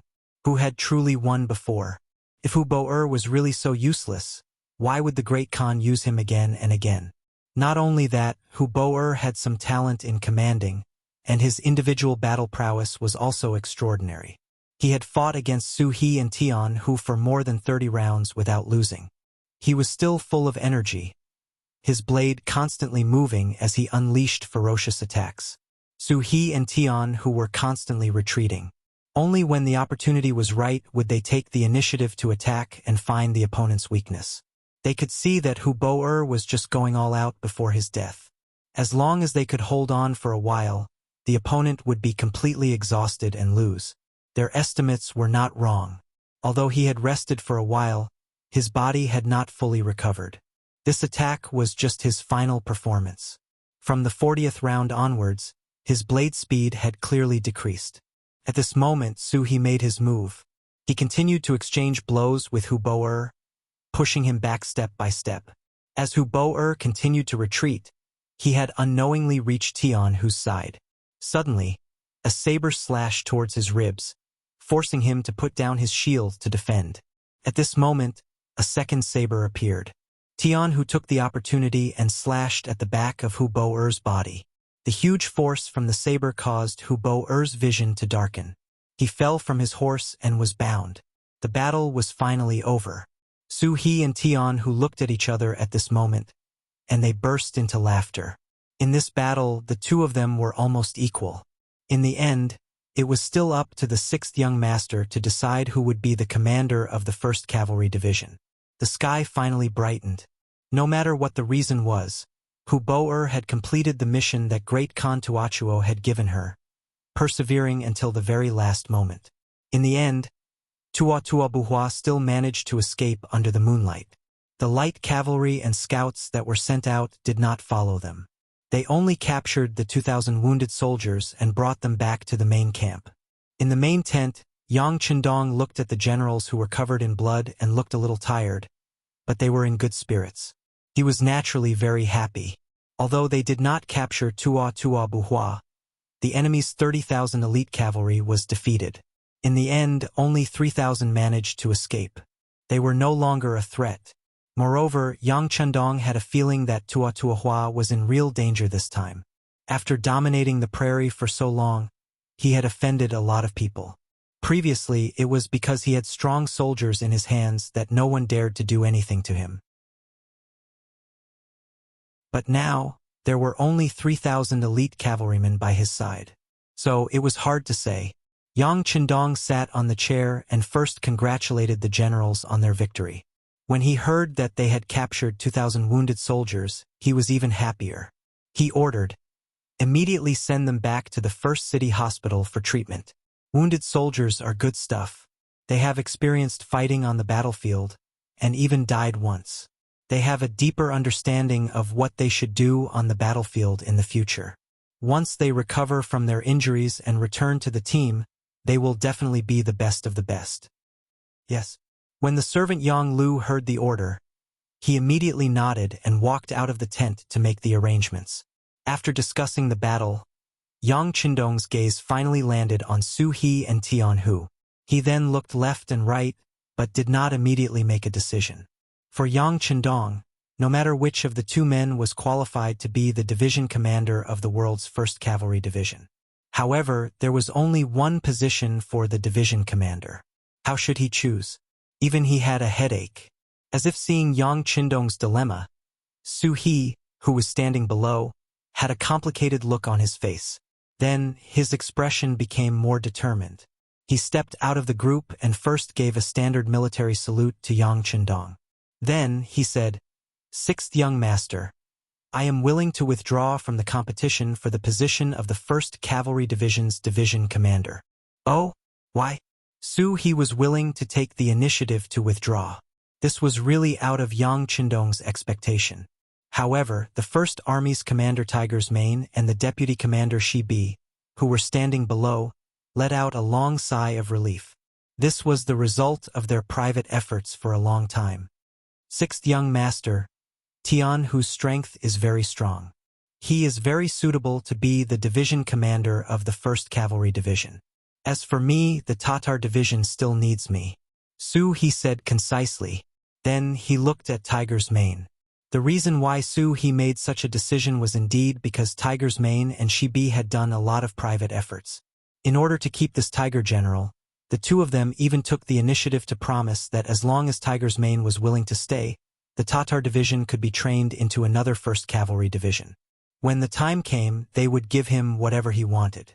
In addition, Yang Chendong was a little embarrassed. In the end, Su He made such a choice. Looking at Tiger's Mane, he knew that he had to stand up and say a few words. He stepped forward and said, "Young master, this time our new army's cadres have lost too many. Many people participated in the 1st Cavalry Division selection and joined it. If Su He leaves, we really don't have a suitable division commander candidate. Young master, please help us." After saying this, Tiger's Mane lowered his head. He had followed Yang Chendong for a long time. He had heard Yang Chendong talk about the overall situation more than once. Now, his decision was somewhat narrow-minded. He was speaking from the perspective of the new army. He was afraid that the 6th young master would be angry. From Tiger's Mane's perspective, his way of doing things wasn't wrong. This time's actual combat training had indeed stimulated everyone's enthusiasm. Needless to say, the foreign race's soldiers had used all their strength in order to be promoted to the Han Dynasty. The Han Dynasty soldiers had also worked hard for a hero card. These thoughts were too normal. Even as the commander, Tiger's Mane couldn't stop them. He could only agree to the soldiers' requests. At the same time, he also talked to some of the corps members. There was only one goal. Once they had gotten the benefits and proved themselves, they could go back. Although the world's #1 Cavalry Division is good, our new army isn't bad either, right? As for the commander's advice, some people listened, while others didn't. After all, everyone had the right to choose their own future. Tiger's Mane only talked to them and didn't order them. Even the 6th young master wanted capable people to join the 1st Cavalry Division. How could he dare to threaten them with orders? As a result, there were indeed quite a few people who passed the battlefield test and returned. However, there were even more people who didn't return. Because the majority of the people who passed the test were officers, the number of officers in the new army rapidly decreased. Su He was one of the people that Tiger's Mane and the deputy commander were willing to fight for. The truth was just as Su He said. After he left, there really wasn't a suitable candidate to be the Tatar division's commander in the new army. Servant Yang Chendong naturally told the following things to Yang Chendong. He fully understood the other party's difficulties and turned a blind eye to some of their private actions. Now that Su He had publicly said that he wanted to return to the new army, he naturally couldn't stop him. All right, since this is Commander Su He's own choice, we can't force it.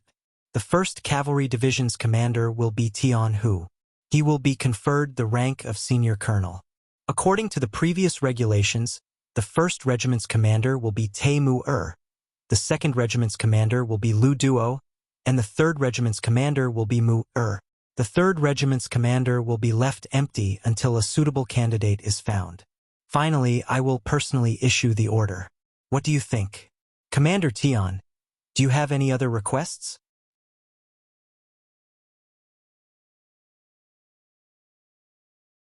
Chapter 895. Yang Chendong began to set up the framework of the 1st Cavalry Division. After that, the specific work would be completed by Tian Hu and the 2 newly appointed regimental commanders. Tian Hu, who had been called out, knew that he was going to be the 1st commander of the 1st Cavalry Division. Excitement finally appeared on his calm face. He suddenly knelt on the ground and raised his head to look at Yang Chendong. With a very respectful tone, he said, "Teacher, this student will definitely live up to your expectations." Most of the people who came from the Yang Chendong Academy were used to calling him Dean. However, there were also some people who performed well and were favored by Yang Chendong. They were specially taken care of and could be called teachers. Tian Hu was one of these people. It was natural for a student to kneel before a teacher. Yang Chendong didn't stop Tian Hu's actions. Instead, he said with a face full of praise, "Tian Hu, I'm handing over these elite cavalry troops to you. What I want is an army that can fight at any time, and win at any time. As long as you can do this, the logistics division will do their best to satisfy your needs. However, there is only one condition. If the combat strength of the troops is not good enough, I will hold you accountable as the commander. Teacher, don't worry. Since you've given this heavy responsibility to this student will definitely live up to your expectations. In the future, the 1st Cavalry Division will not disgrace this name. In the cold weapons battle, it will become the undisputed #1 in the world." Tian Hu said as if he was making a promise. He wasn't hot-headed. Although he said that the 1st Cavalry Division was the best in the world, it was only in the cold weapons battle. From this, it could be seen that he already had some plans in mind for how to develop and strengthen the troops of the 1st Cavalry Division. Later on, the facts also proved that the 1st Cavalry Division lived up to their name. The 6,000 cavalry troops had indeed become the strongest cavalry on the grasslands. Every time they went out to battle, the news of victory would be sent back. In battle, all the cavalrymen were good at using dual sabers. When they met a strong opponent, they would use one saber and one shield to attack and defend. In the end, as long as they heard their name, there would be no one who would not be afraid. The war with Tua Buhua had finally ended, and the world's #1 cavalry division was officially established. The 1st Division commander was Tian Hu, the 1st Regiment commander was Tai Mu-er, the 2nd Regiment commander was Lu Duo, and the 3rd Regiment commander was waiting to be appointed. When the news came out, Lu Duo burst into tears in his own tent. First, it was the captives. Then, it was the surrendered soldiers. Then, it was the battle to the death. Now, not only had he become the envied regiment commander, he had also become a member of the Han Chinese. From this moment on, he was truly reborn. The past had nothing to do with him anymore. Everything in the future would be a new beginning, and all of this was given to him by Yang Chendong. After crying loudly, Lu Duo walked out of the tent. He suddenly knelt down in the direction of the main tent, representing his excitement, emotions, and firm political determination. At the end of the battle, they brought the captives and put away the tents. The mercenaries returned to the beginning city in a grand and vigorous manner, as if they had come from the outside. There was still a great news waiting for him here, but he was still unaware of it. The army returned to the beginning city. It was already August, and it was the hottest time of the year. The winter in the beginning city was really cold, but it was not without its benefits. At least it was not so hot in the summer. In the Yang residence, the news of the sixth young master's return had already spread. Immediately there was a big cleaning. Water was splashed everywhere in the courtyard. While cleaning the ground, it also had the effect of cooling down the temperature. When Yang Chendong stepped into the gate, a cool breeze blew on his face. Hee, good, good.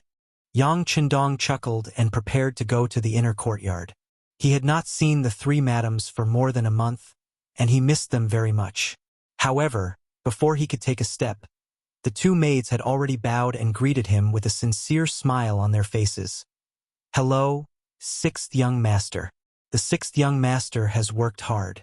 Congratulations to the sixth young master. Congratulations to you too, Yang Chendong said indifferently.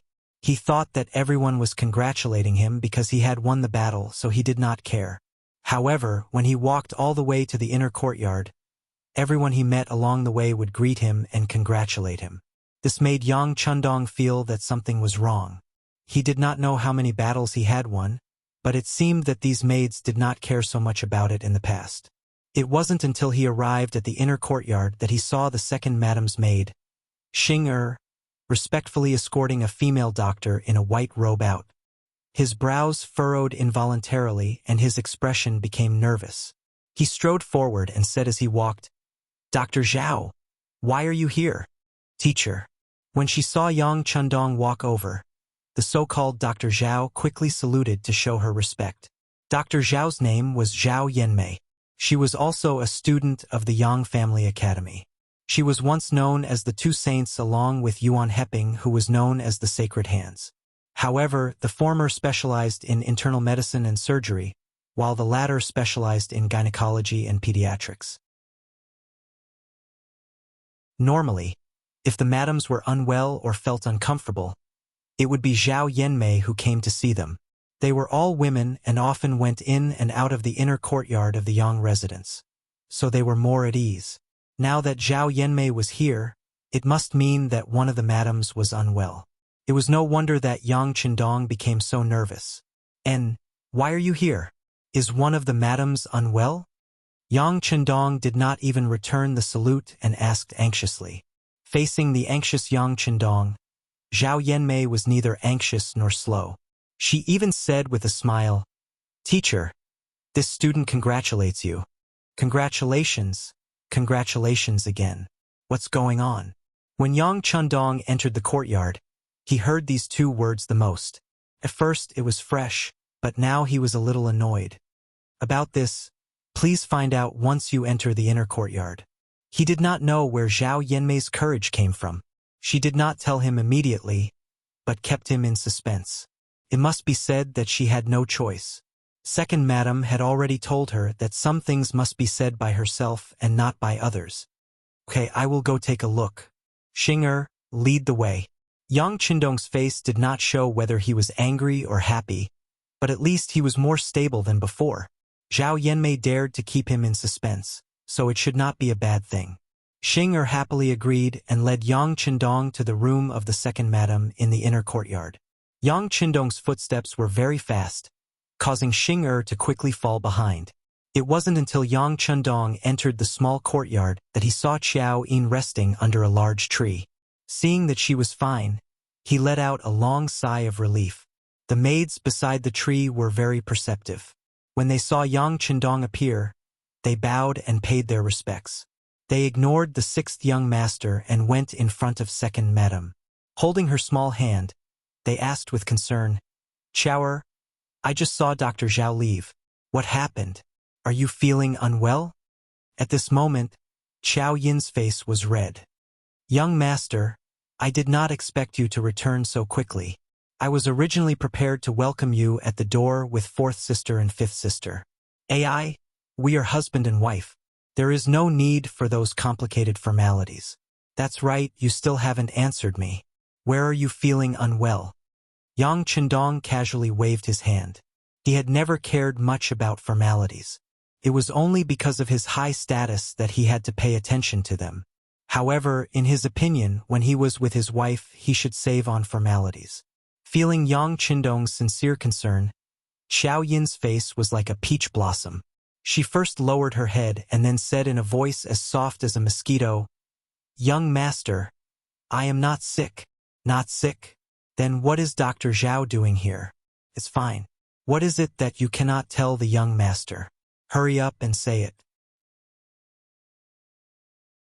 If Zhao Yinmei's expression did not change when he saw her and even looked a little happy, he would have thought that Xiao Yin was seriously ill. Seeing Yang Chendong so anxious, Xiao Yin knew that she could not hide it any longer. She said in a small voice, "Xiao is really not sick. It's just morning sickness." Not sick? Morning sickness? The anxious Yang Chendong was stunned by these words and stood there in a daze. Yes, it's morning sickness. Dr. Zhao said that I am pregnant with the young master's child. As Xiao Yin spoke, she gently stroked her stomach that had not changed at all. She looked very happy. Pregnant with my child? At this moment, Yang Chendong finally reacted. He stood there in a daze. At this moment, it was as if his mind had gone blank. At this moment, it was as if everything around him did not exist and he was the only person in the world. In his previous life, Yang Chendong did not have a family because of the nature of his work. Naturally, he did not have children of his own. But now, someone suddenly told him that he was going to have a child. He was completely unprepared and did not even have the slightest bit of vigilance. He was completely stunned by this news. He was going to have a child?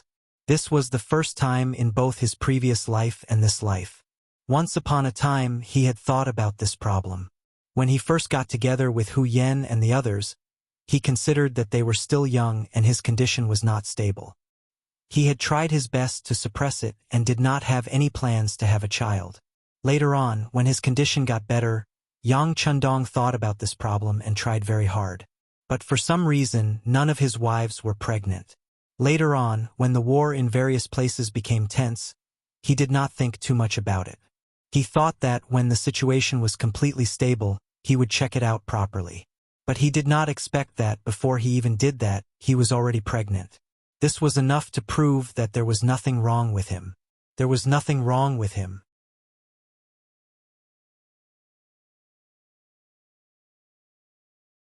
Chapter 896. Young master, what's wrong? Don't scare Xiao. After reporting the good news, Xiao Yin had been waiting for Yang Chendong's reaction. However, she found that the young master stood there like a fool, neither happy nor sad. For a moment, she became anxious. Young master, I don't know what to do. After all, eldest sister doesn't have a child yet, but I already have one. This really shouldn't be happening. If young master isn't happy, then Xiao doesn't want it. As she spoke, Xiao Yin began to cry. She couldn't be blamed for being so agitated. Hu Yen, as the legal wife, didn't have a child yet, but she, as a concubine, had a child first. This was not allowed in many large clans. In fact, in order to protect the position of the legal wife, whether or not she could keep the child was another matter. The crying Xiao Yin finally woke Yang Chendong from his fantasy. When he saw that Xiao Yin was crying, saying that she was wrong, and talking about Hu Yen, he pulled her into his arms. My good Xiao what are you saying? You have a child, so the other sisters should be happy. How could they be angry?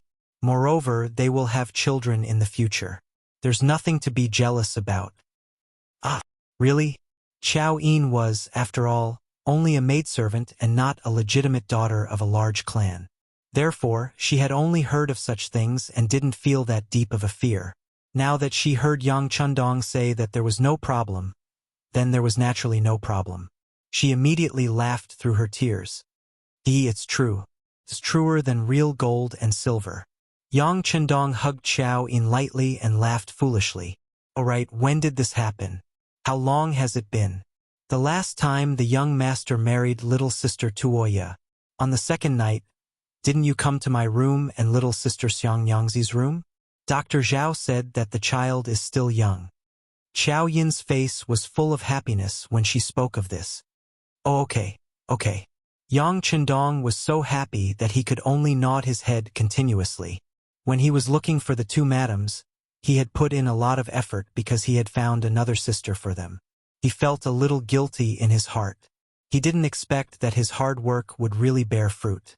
Good, very good. It was indeed wonderful.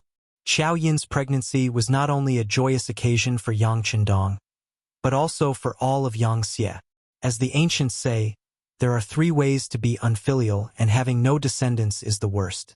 Even the common people thought so, not to mention a large force like the Yang faction. It could be said that whether Yang Chendong had an heir or not was related to the foundation of the country. Yang Chendong was a good person in every way. He also enjoyed supreme power in Yangxie. However, he was criticized for not having an heir. After all, he didn't have a child. If something happened to him, what would happen to such a large system? Where would they go? Fortunately, Yang Chendong was still very young. He was only 24 years old now. They could still wait and see. Otherwise, those old masters would probably consider sending him for a thorough examination. Now that Xiao Yin was pregnant, it was enough to prove that there was nothing wrong with Yang Chendong. This way, everyone's hearts could finally be put down. Yang Chendong returned, and the news of second madam's pregnancy quickly spread. Xiao Yin didn't let them say it before. First, she wanted to give the young master a surprise. Second, she wanted to see sixth master's thoughts. If Yang Chendong cared about Hu Yan's feelings, then she would definitely make the decision to abort the child. Among the madams, Xiao Yin regarded Yang Chendong as more important than her own life. As long as the young master was well, she was happy. As for her own thoughts, it didn't matter. Now that Yang Chendong had returned, it showed that he liked the child very much. The news naturally spread. Immediately, countless telegrams were sent out from Origin City. Countless officials lined up outside the Yang residence, requesting to meet and congratulate them. Beta Persei was the first to rush over. Although he was a servant of the Yang family, when the young master wasn't around, he didn't dare to casually enter the inner courtyard without orders. There were differences between men and women. Perhaps the young master wouldn't say anything, but someone might make a fuss about it. Young master, congratulations. As soon as he entered the courtyard and saw Yang Chendong, Beta Persei knelt down with a plop. At the same time, tears flowed from his eyes. They were tears of excitement and joy. As a person by Yang Chendong's side, he hoped more than anyone that the young master could have children as soon as possible. He had a little master or even a group of little masters. All right, get up. Why are you crying as a man? Yang Chendong felt Beta Persei's loyalty. He excitedly helped him up and then laughed. The young master will have children in the future. How is it? Are you happy? I'm happy.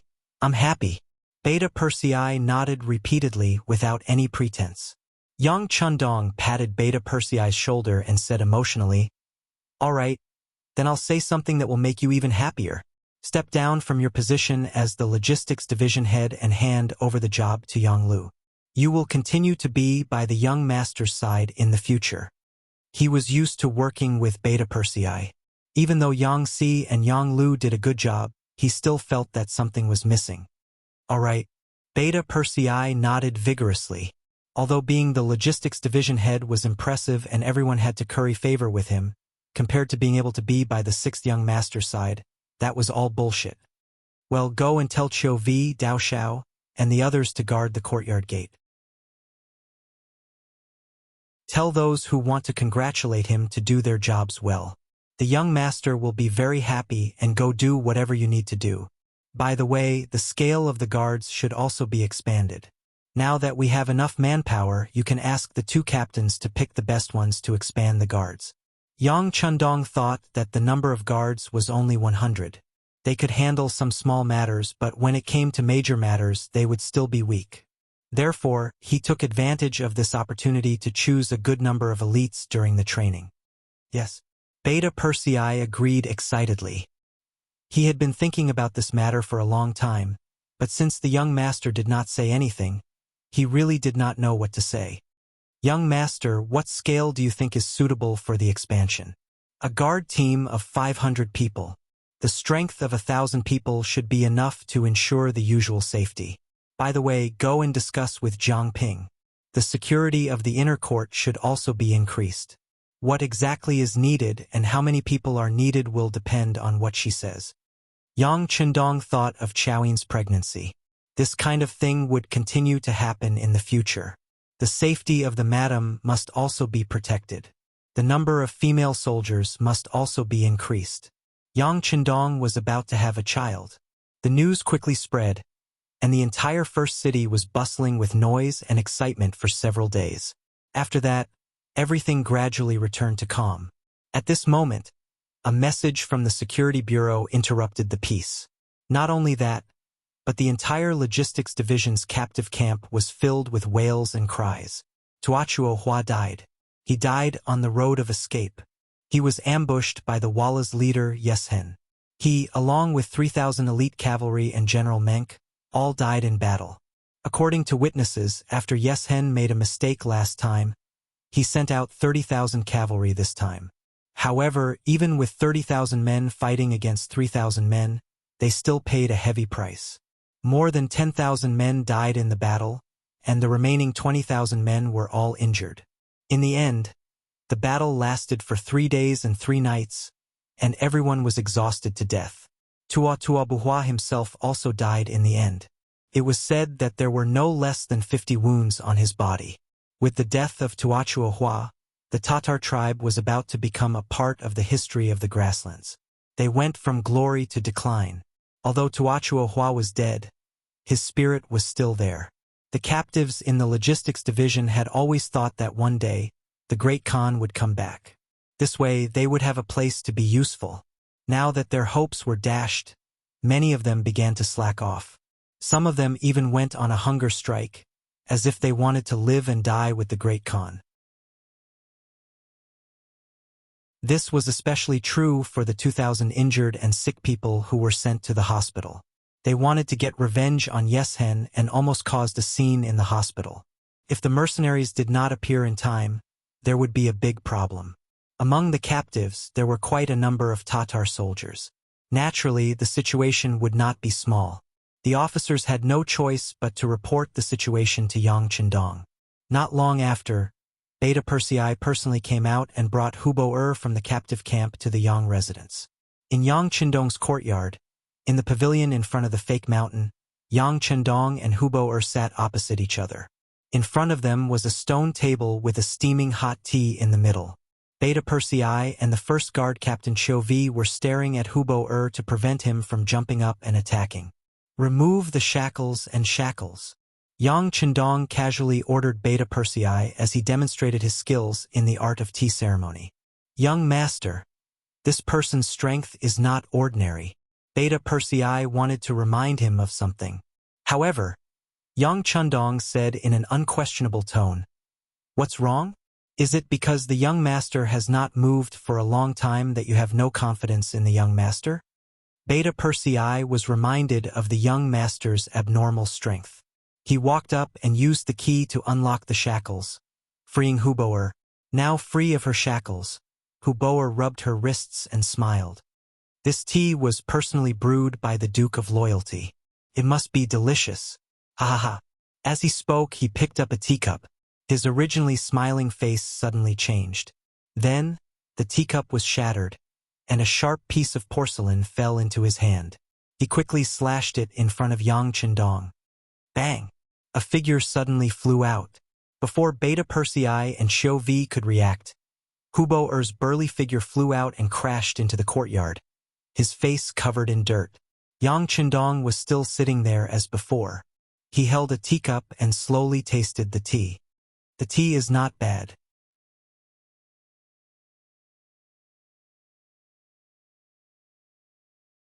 Chapter 897. You're courting death. Beta Persei finally reacted. He snorted coldly and walked towards the courtyard. From the looks of it, he wanted to teach Huboer a lesson. Beta Persei, bring Huboer over and let him sit down. You and Chou can just watch from afar. Yang Chundong raised his head slightly and ordered in an unquestionable tone. Beta Persei did not dare to disobey. He could only help Chou carry Huboer and place him in front of Yang Chundong. Then, the two of them retreated far away and quietly watched everything unfold. Huboer sat down again. His face did not show any signs of defeat. On the contrary, he looked at Yang Chundong curiously and asked, "Your martial arts are very powerful." Speaking of which, this was the first time Huboer had observed Yang Chundong so closely. Only now did he realize that compared to Tua Buhua, this self-proclaimed heavenly Khan was so young that it was ridiculous. "Haha, you want to kill me? Then I'll give you a chance," Yang Chundong said without answering the question. Then, as if he was performing a magic trick, he took out a dagger the length of an arm and placed it on the stone table. Then, he signaled to Huboer with his eyes. It was as if he was telling Huboer that the dagger was here and that he could take it at any time and attack him at any time. Yang Chundong's calmness and even arrogance made Huboer very angry. He was not Yang Chundong's match, but that was only in terms of strategy. In terms of martial arts, he was someone who could fight against Tian Hu and Su He for dozens of rounds. How could he be afraid of Yang Chundong? He was just careless earlier. This time, he would not be careless again. Suddenly, he reached out to touch the dagger on the stone table.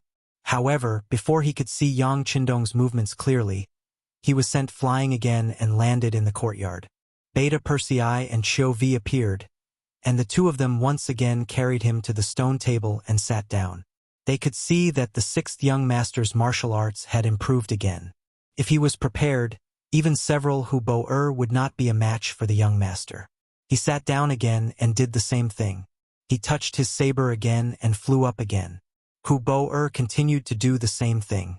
Even when she was beaten to the point of bleeding from the corner of her mouth, she did not stop. Yang Chundong attacked again, and every time before he attacked, he would say a sentence. "Tuachuo Buhua, I didn't kill him. The murderer is Yes Hen of Walla. It's wrong to seek revenge on me. I defeated you fair and square. You didn't die unjustly." Tuachuo Buhua, on the other hand, died in the encirclement. This Yes Hen, who only knows how to pick up the leftovers, is the true villain. You only know how to stop eating and not cooperate with treatment. Don't you want revenge? After being sent flying for the umpteenth time, Huboer was once again helped to sit down by Beta Persei and Chou. She finally spoke. "How can we take revenge? We're just captives now." "Who said that you can't take revenge as captives? Haven't you been thinking of avenging your great Khan all this time? Unfortunately, you found the wrong person. Besides, who said that captives can only be captives for life? As long as you perform well, you can still stand out. Take Su He, for example. He's also from your Tatar tribe. Isn't he living a good life now? Also, in the new army, many of them were captured soldiers, right? What are you trying to say?" Huboer finally stopped, ignoring the dagger in front of him. In fact, he didn't have the strength to swing the dagger anymore. His whole body was in pain as if it was falling apart. "I'm saying that I can give you a chance to take revenge." Yang Chundong finally revealed his intentions. "You're going to let us go?" Huboer asked in shock. "No." Yang Chundong shook his head. Whether it was Huboer or the elite cavalrymen captured from the battlefield, they were all very strong. If he let them go now, once they gathered together and found someone who understood the situation, they would definitely become a threat to him.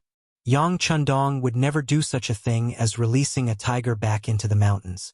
"No, then how can we take revenge?" Huboer asked with a look that said, "Are you kidding me? Join the mercenaries and you'll have a chance to take revenge. What, do you really think that if I let you go now, you can really destroy Yes Hen and his forces? From what I know, Yes Hen teamed up with Agadorji to ambush your Tuachuo Buhua Khan and reaped a lot of benefits from it. He also made a lot of money from trading with Baiming. Now that he has a strong army, Do you really think that you can take revenge with this little force? Hu Bo was speechless. Although he was hot-blooded, he knew that courage alone wasn't enough to deal with Yesen. He also needed strength. And the mercenaries did indeed have that strength. How can I trust you? Hu Bo's thoughts finally returned to reality. When he knew that only the mercenaries could help him, his mentality changed. It's simple. Join the mercenaries and I'll help you destroy Wallace's forces and kill Yesen within 3 years. If you can't do it, you can leave at any time. You can even start a rebellion if you want. Once Yesen is killed, if you and your companions want to leave, I promise I won't stop you. How about it? I can swear on my honor as the Heaven Khan to the Tingri Heaven. Yang Chendong said with a serious face. For others, swearing to the Tingri Heaven was a very important and even sacred thing. However, he didn't think so. He didn't believe in it. Moreover, he wasn't lying. He had to get rid of Yesen. Seeing that Yang Chendong had sworn on his honor, Hu Bo had no choice but to believe him. He nodded. All right, I believe you. Very good. It's a pleasure working with you.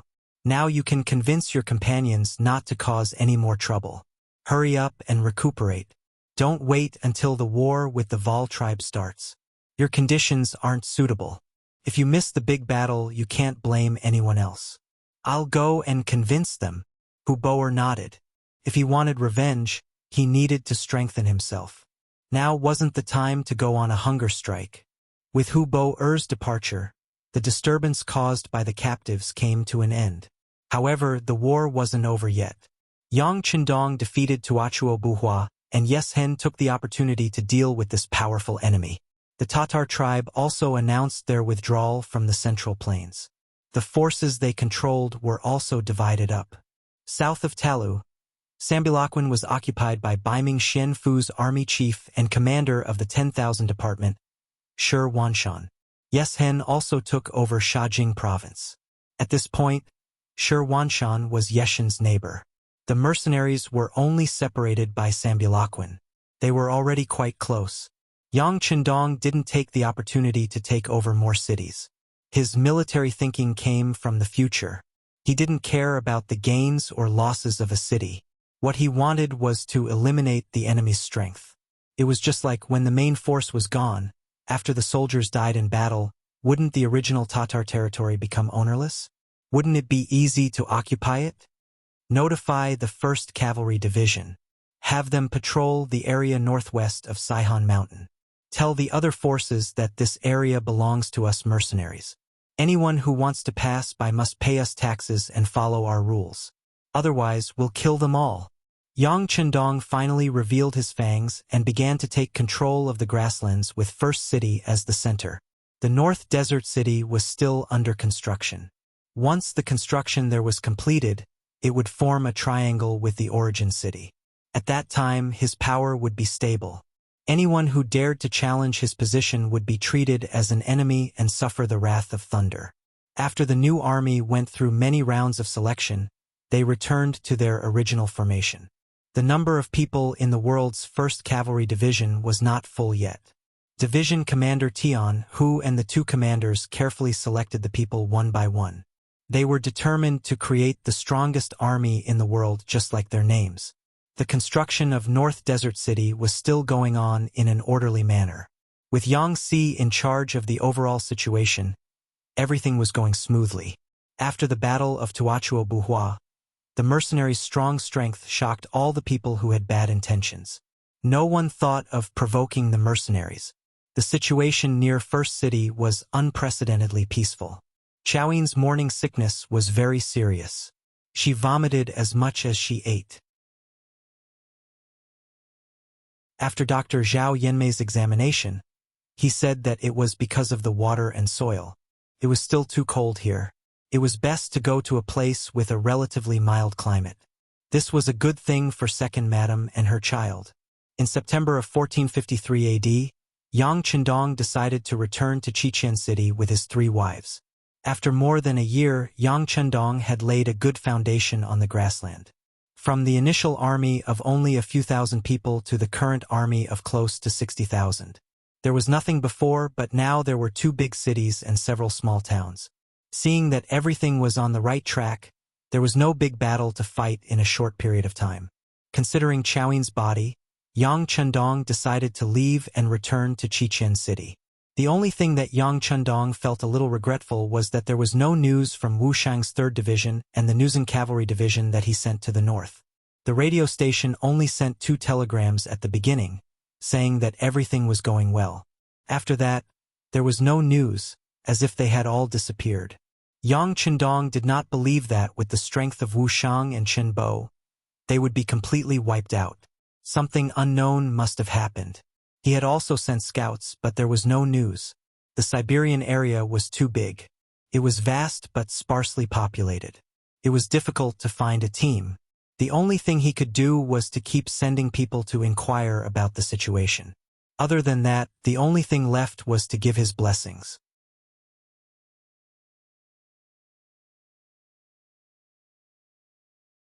Chapter 898.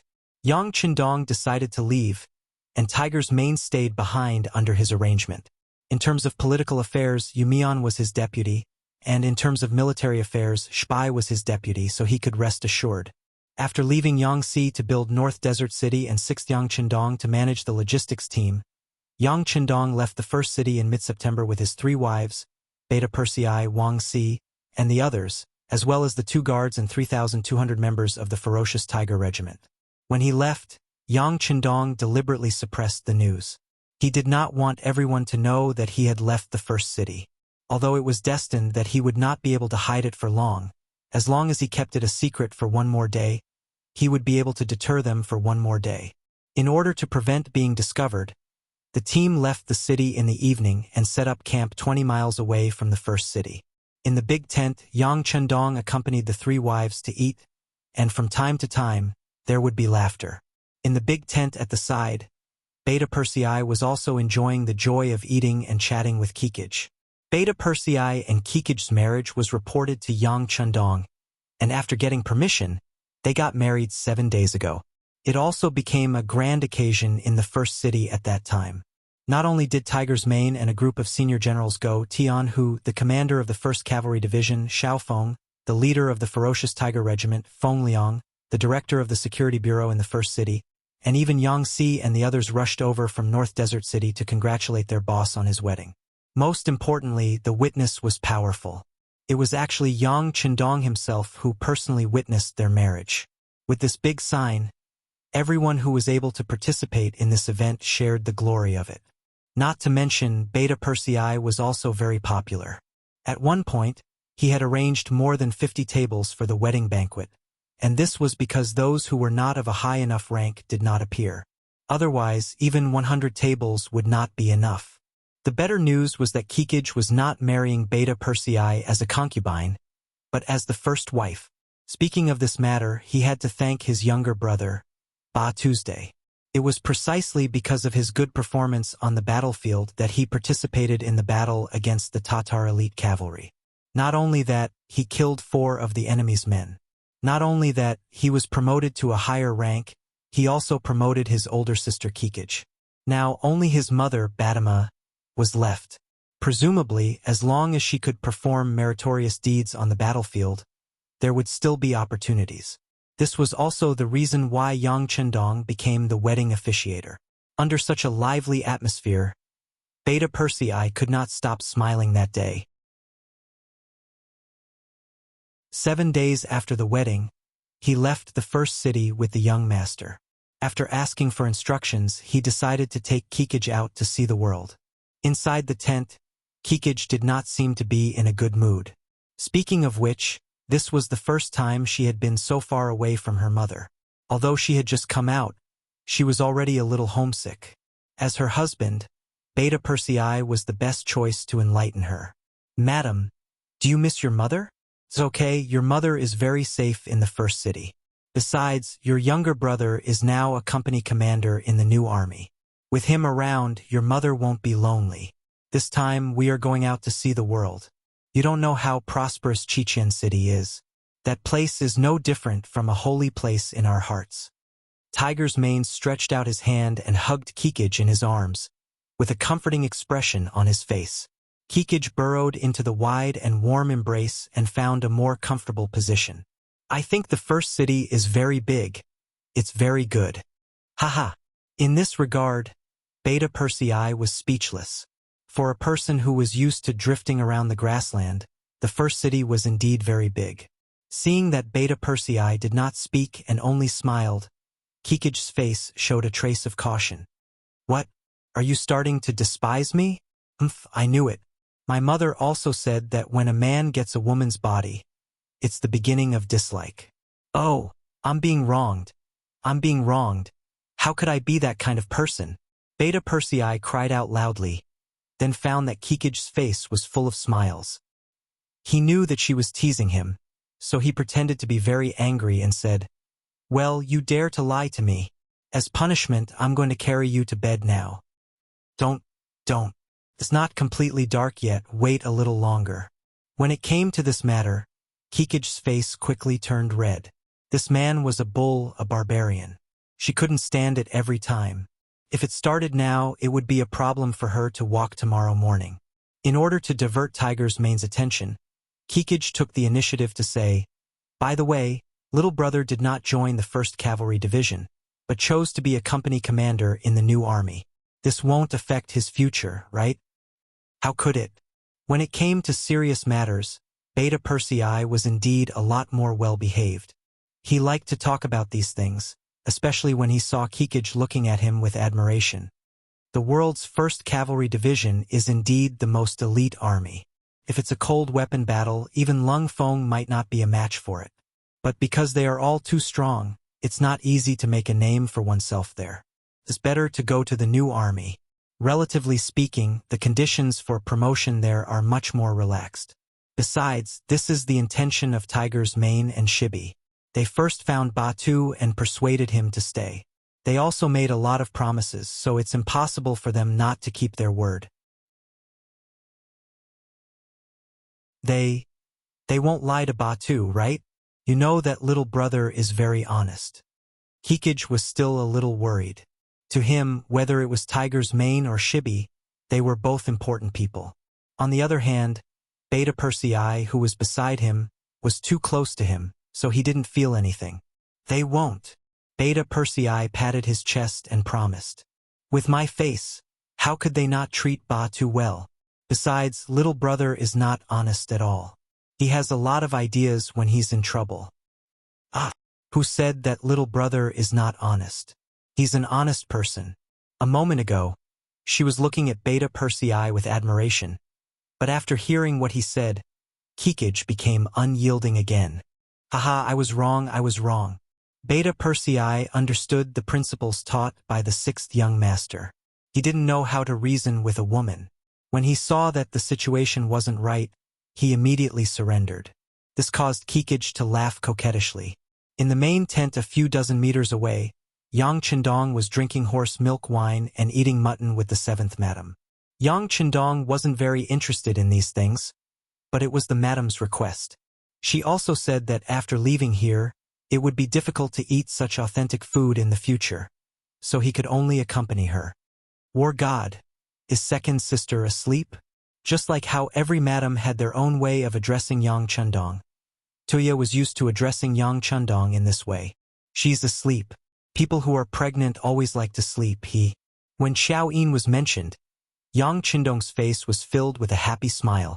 He was someone who was going to be a father, and Xiao Yin was now treated like a national treasure.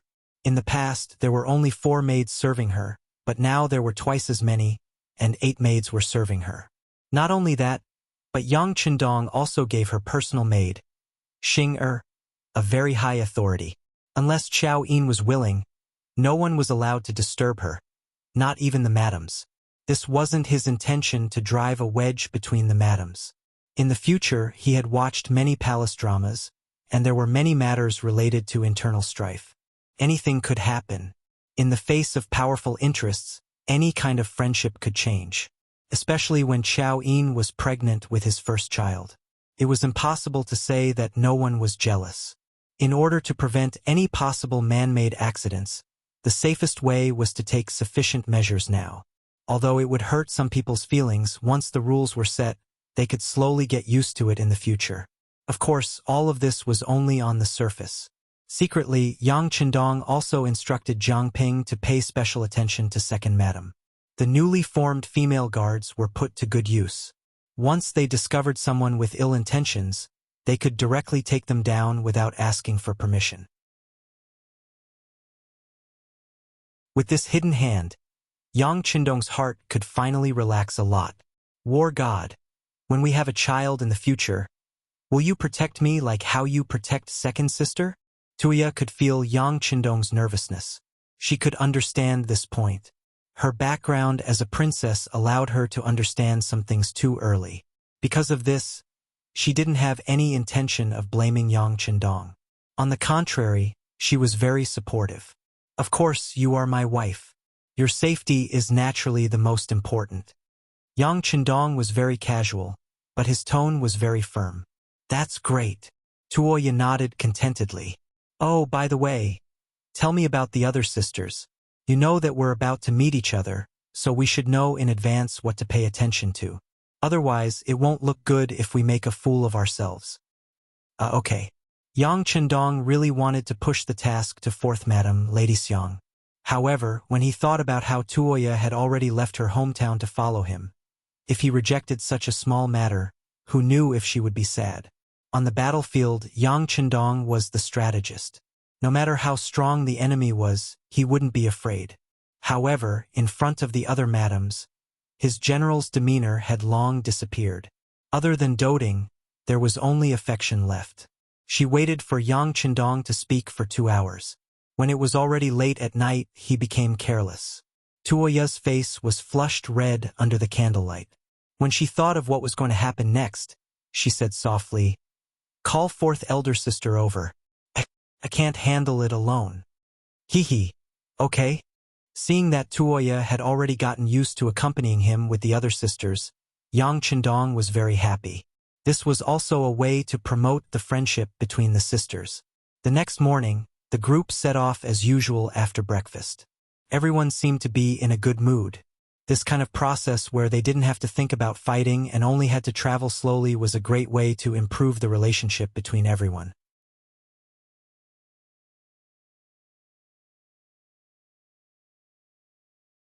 Chapter 899. Su Yunsheng, the head of the reconnaissance team, was the first to set off, leading a company of scouts to scout ahead. With the 6th young master in the team, there was no room for carelessness in terms of safety. Yang Qindong didn't refuse Su Yunsheng, who had resigned from his position as head of the reconnaissance team and insisted on following him. This person seemed to be born to be a scout. With him around, there would be a better guarantee of safety, and he wouldn't have to worry too much about accidents happening. The team was vast and mighty and slowly all the way to the newer Gondusi area.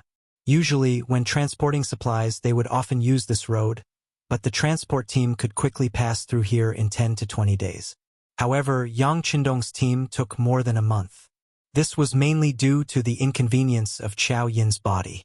If there was a bumpy road in a hurry, who knew what would happen? Although Dr. Zhao Yanmei followed along, it was better to take precautions. In this way, the army stopped and walked until the beginning of October, when they finally arrived at Seatown. There were already more than 30 ships waiting here. Long Yuntian, the acting head of the 1st Division of the 1st Sea Army, was ordered to wait here. When he saw the vast and mighty team coming from afar, he led the team and waited until the convoy approached. When Yang Qindong walked over, accompanied by Beta Persei and the guards, Long Yuntian led a group of officers to greet him. "Greetings, 6th young master. Long Yuntian, acting head of the 1st Division, is waiting here for orders." "Haha. Good. Make the arrangements, everyone get on the ship." Yang Qindong reached out and patted Long Yuntian's shoulder. Facing this familiar person, Yang Qindong smiled with satisfaction. But in the process of patting the shoulder, the expressions of some of the officers of the 1st Division changed, and their bodies tensed up a lot at this moment. Long Yuntian, who was patted on the shoulder, blushed and was very excited. He was stunned for a moment before he remembered something. He hurriedly turned around and continued to introduce, Sixth young master. These are the officers of our new regiment.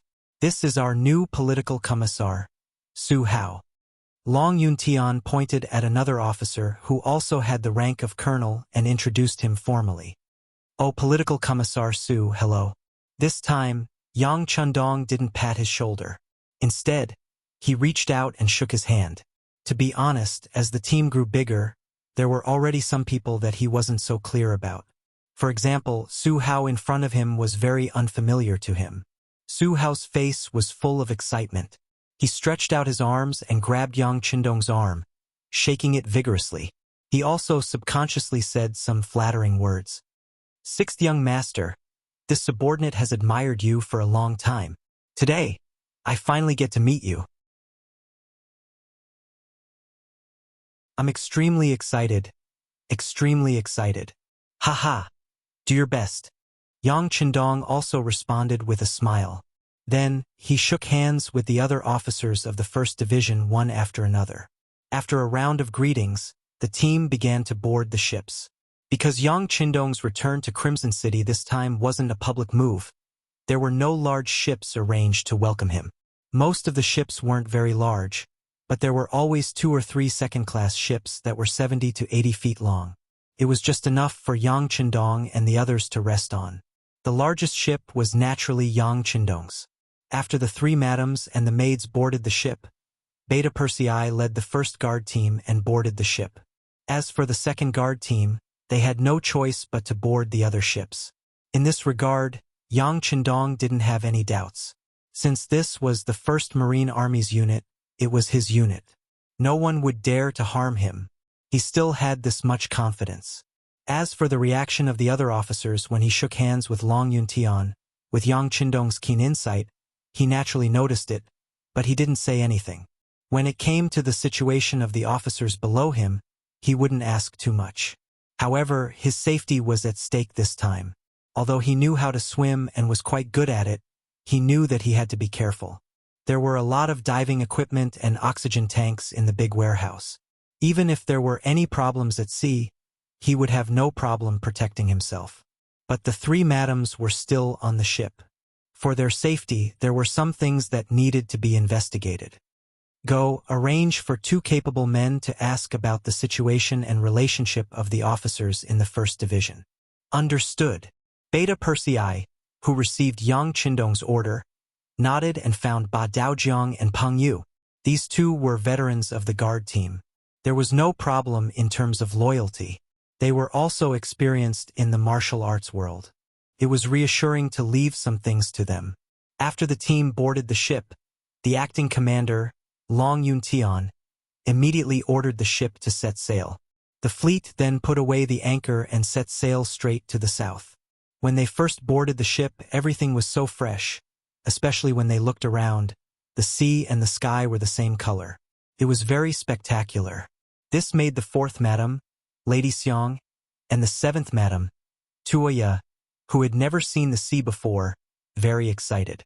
But after a long time, the scenery was the same every day. Even the best scenery would have a day when they got tired of it. Yang Chindong had no choice but to play cards with the 3 madams in the ship's lounge. It was a happy and harmonious atmosphere. After a few days of sailing, the ship was finally no longer lonely. They could see other ships in the distance, but because of the distance, they didn't have much contact with each other. When Yang Chindong heard Beta Persei's report, he stood on the bow and looked into the distance with binoculars. He saw the ship with the North Korean flag. Putting down the binoculars, Yang Chindong looked thoughtful and said to Beta Persei, "Go, call Long Yuntian here." Soon, Long Yuntian appeared, and Yang Chindong's question followed. The North Korean Navy is not far away. Do they often appear here? I don't know. Long Yuntian shook his head with an ugly expression. This time, without waiting for Yang Chindong to ask anything, Beta Persei said with dissatisfaction, "You don't know. Have you never made this trip before?" No, this is the first time I've made this trip. Oh yes, when I pass by here, it seems that there are ships nearby. With a red face, Long Yuntian explained hesitantly, "Okay, you can go down first. Yang Chundong raised his hand and dismissed Long Yuntian.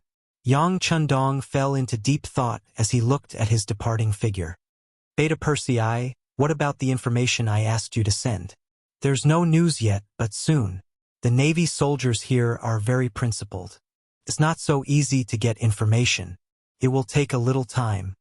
This time, it was Beta Persei's expression that was unnatural. There's no other way. If the task assigned by the sixth young master was not performed well, anyone would have an ugly expression. There's no hurry.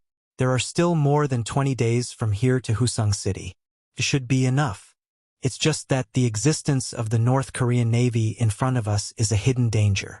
Right now, Beiming doesn't have a navy, so they don't pose any threat to us.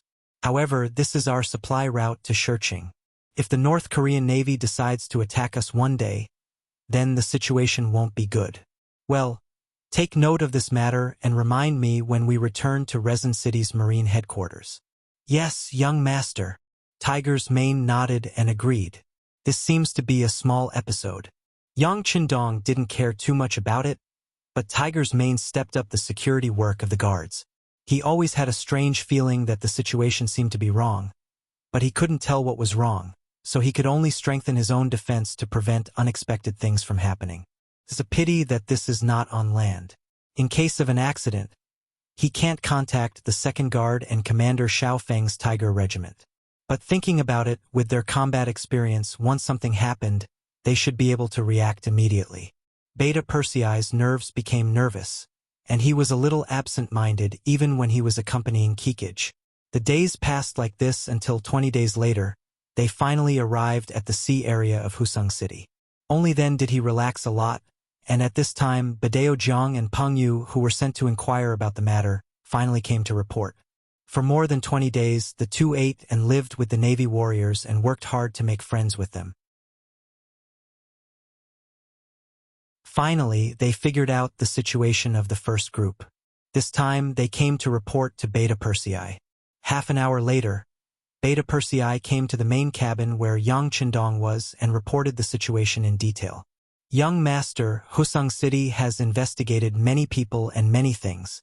Long Yuntian is one of the people who has been judged to be problematic. Beta Persei reported while paying attention to Yang Chindong's expression. Long Yuntian has a problem? What's the problem? Even if you know that he has a problem, why did Gao Xiong send him to pick me up? What does this mean? Yang Chindong was also a little confused, but it could be seen that he was somewhat angry. Yes, young master, this is the problem.